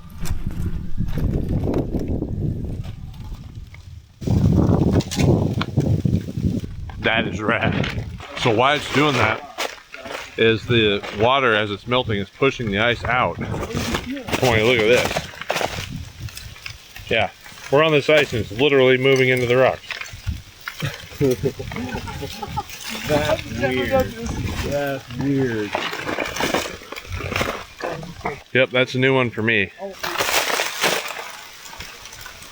And you can just see it moving in. Look at this frost heave coming up. Dude, it's heaving up. Dude, that's crazy looking. It's straight up heaving. There's your ice skate. Yeah. That's weird. That is super weird. That was just flat 3 seconds ago. Yeah. You were just standing there. I was literally on it. I've never seen anything like this in my entire life. I'm standing on ice that's heaving up, that's going against shore. That's crazy. Dude, that ice cave's gotten pretty good size. So Skylar, our fishing guide, this is the farthest he has ever been up here, and he's lived up here for over a decade.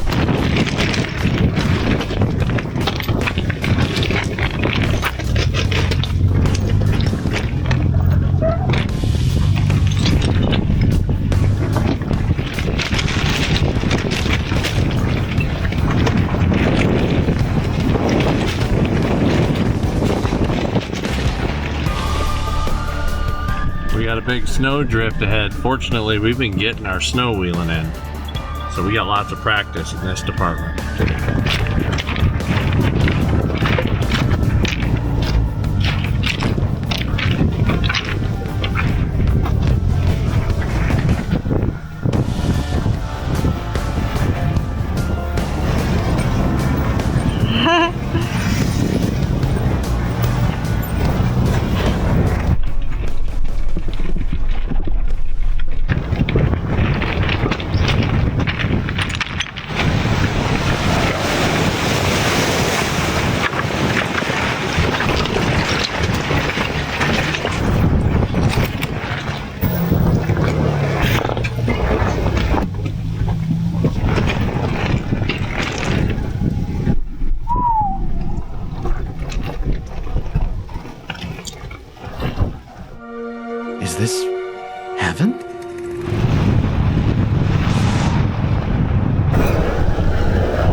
That's the key. Think like a bug. We made it to the fishing spot. He's literally teaching Shanna what to do and catches a fish while trying to teach her what to do. Does that count as mine? Yeah. This is how to do it. This is how you do it. And you can see how big he is and how beautiful they are. They're really famous for their dorsal fin. On the back here, they're like a freshwater sailfish. Oh yeah, look at that thing. And then, if you flip them upside down, you can put fish to sleep by flipping them upside down and rubbing their belly. Most fish anyway.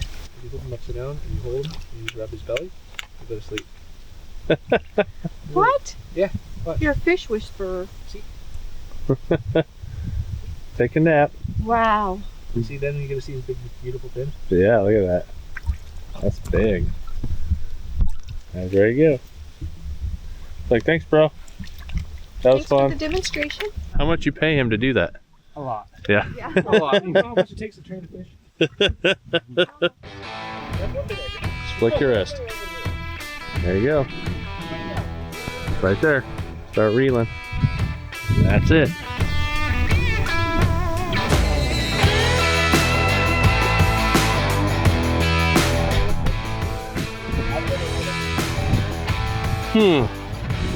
What animal made that?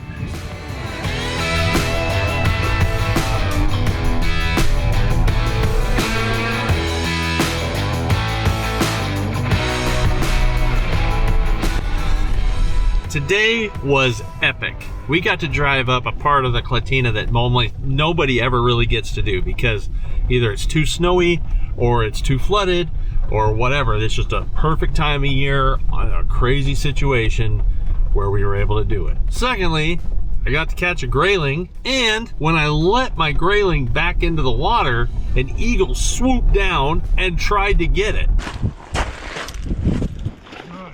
Oh.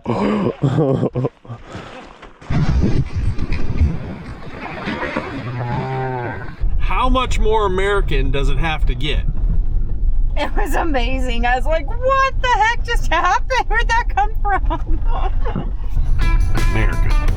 The king salmon might not be out this early, but we felt like kings. We're queens.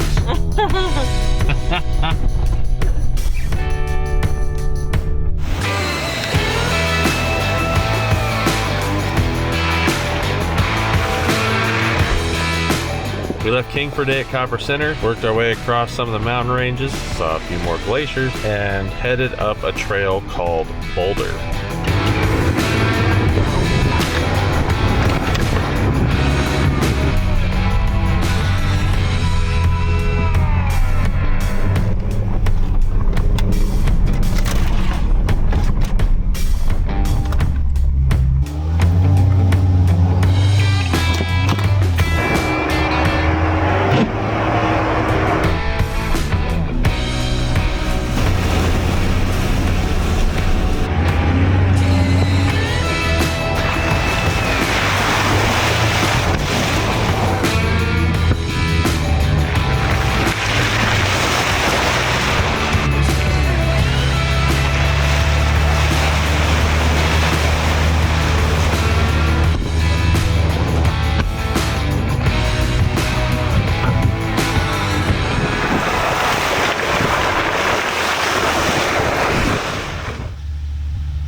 Low center of gravity comes in really handy to keep you stable. But when you're trying to climb a wall that's way deeper than that, you end up dragging everything with you.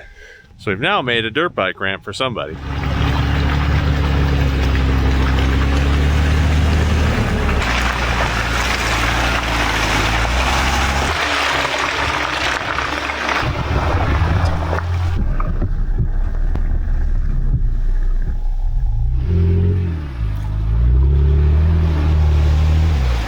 Nicely done.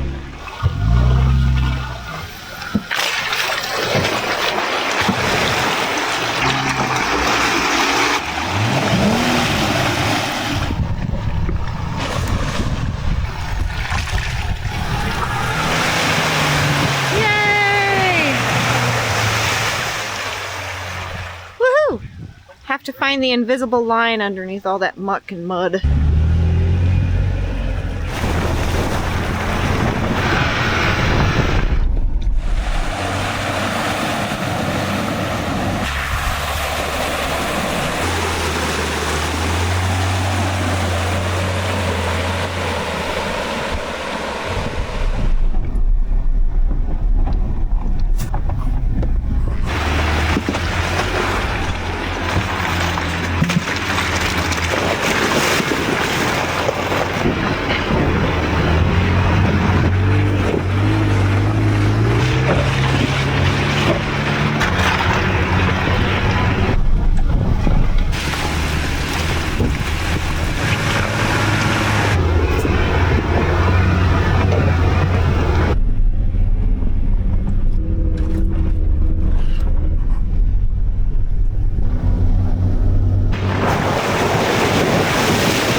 That's thick.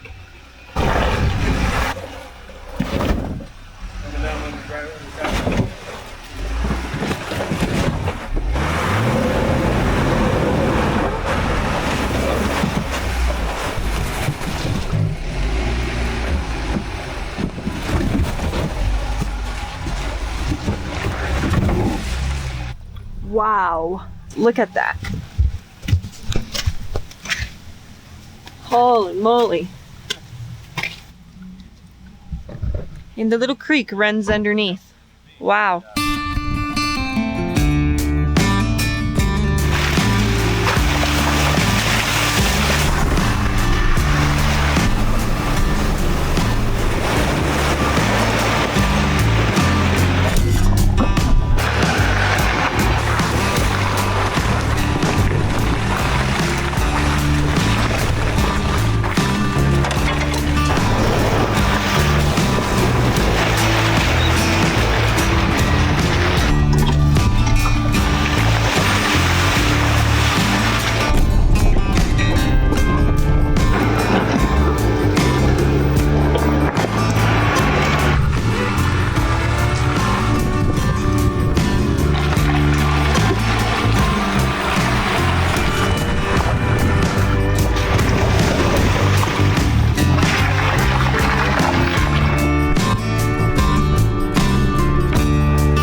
was like a Jurassic Park area. Felt like a T-Rex was gonna go.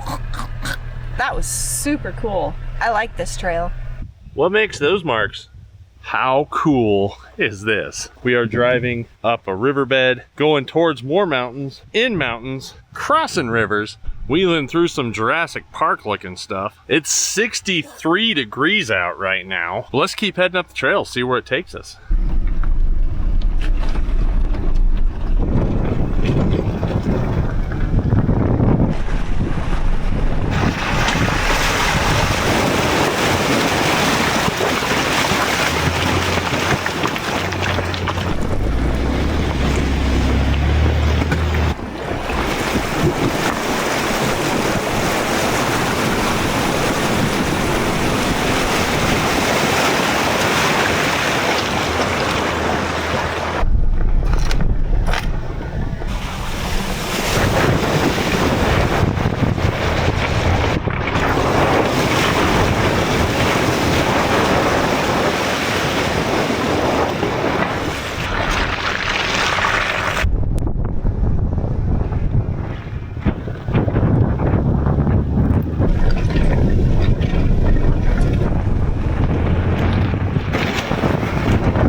We are probably driving on about 3 foot of snow right now. Could make for an interesting crossing.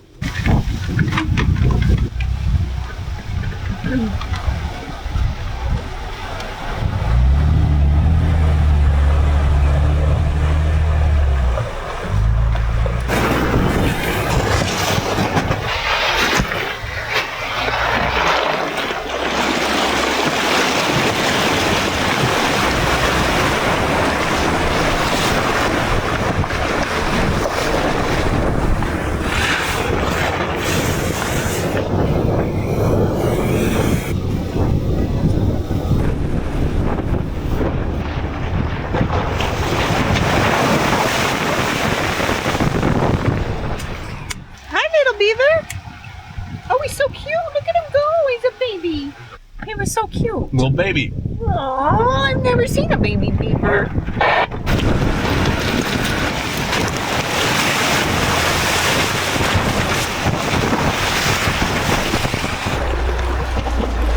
Oh.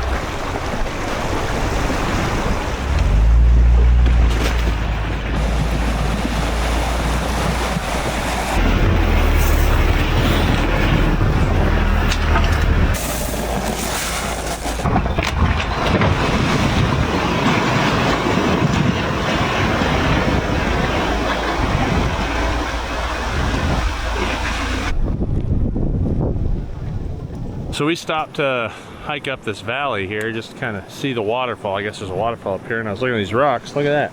That's a shell. Pretty cool. I'll leave it here for you to find if you come out here on Cooper's trip. So nice a winter to leave us a snow bridge. Don't get too close to the front there, Shannon. Wait, this way? Right here.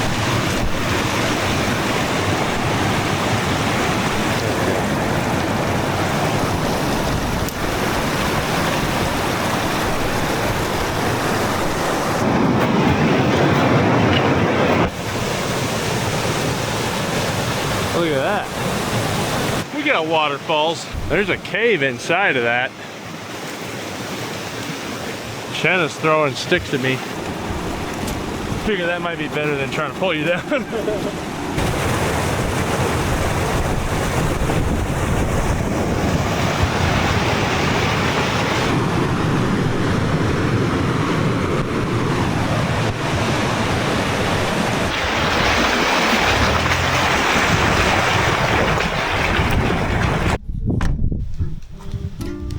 We got camp.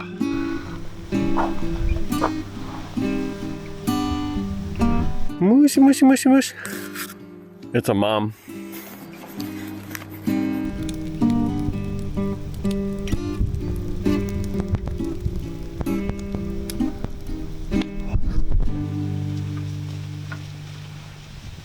We had a good night. It's time to get on the trail. It is a beautiful bluebird morning. 57 degrees right now according to the truck. Can't beat that. And why not start out right away with a big old river crossing?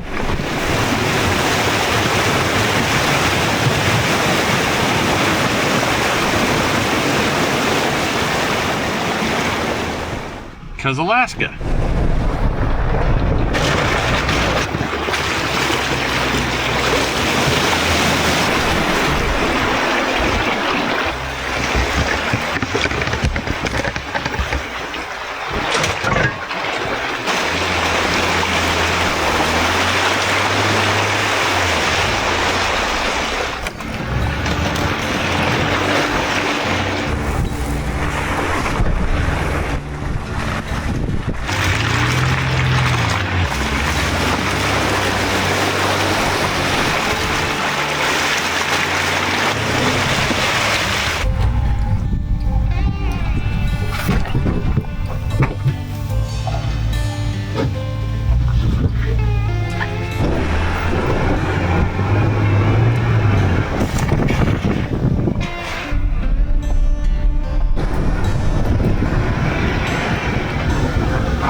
Another glacier out there. Shannon and I keep looking at each other. I'm like, hey, guess what? We're off-roading in Alaska.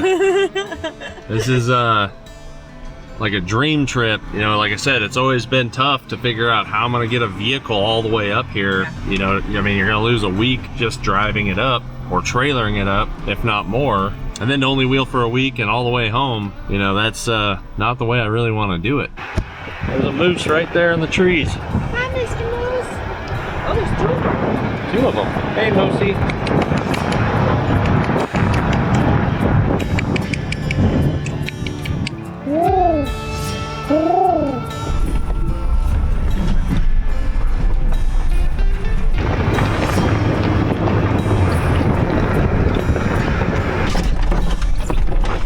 Alaska pinstripes are a real thing around here.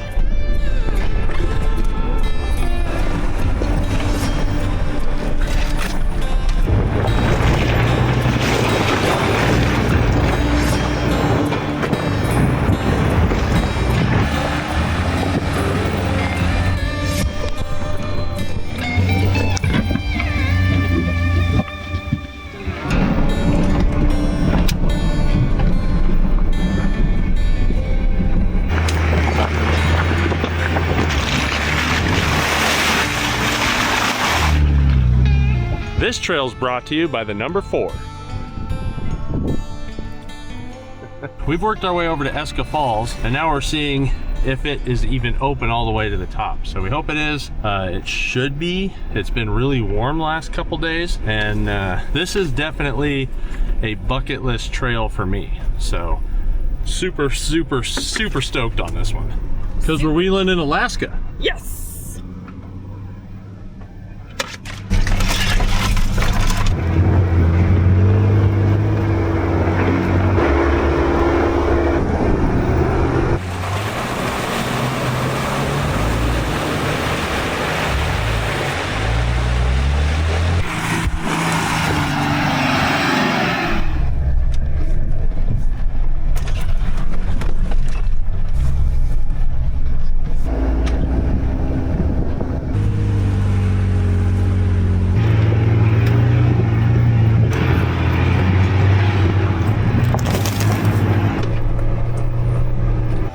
Trail got a little tight. Oh, so did my feet. Watch yourself.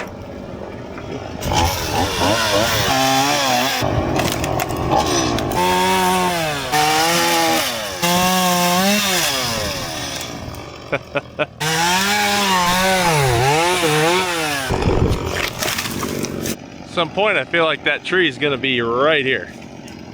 That'll be tough. I think a lot of people want to go to Alaska, including myself. And even though everybody tells you how it's so much different in person, it really is. And I feel like it's completely underrated, just like the Turbo movie, as most people that I talked to had never seen it. You ever seen the movie Turbo, Cooper? I've seen snippets of it. Yeah? What's your favorite part?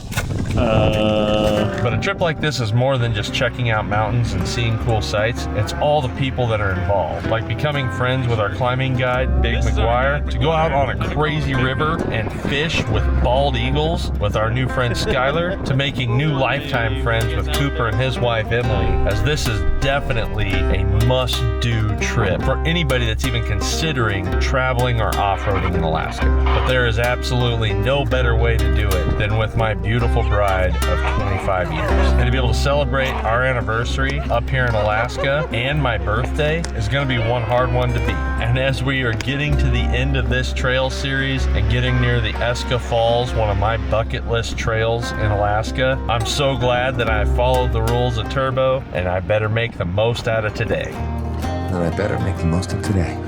And like I promised you, awesome waterfalls. This trail is rad. This whole week was rad. And now we are at massive waterfalls. Why did the teddy bear say no to the picnic basket?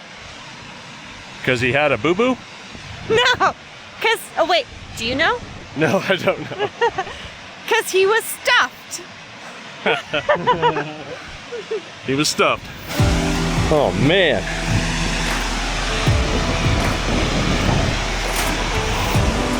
We rock crawled, mud bogged through mountains, tundra, and everything else to get to this.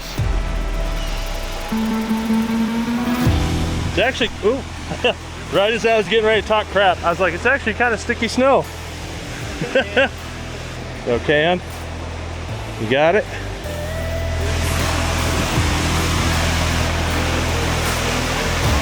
Right.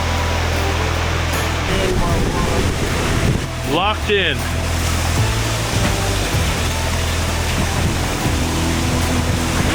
Woo! Woo! Happy anniversary. Happy anniversary. So rad. Commitment.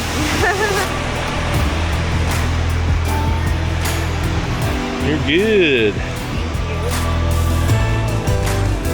So we appreciate every one of you guys. If you want to, you need to do this. This is a huge bucket list thing. Make sure you get a hold of Cooper, Alaska Off-Road Expedition. I'll pin a link in the description and one in the comments.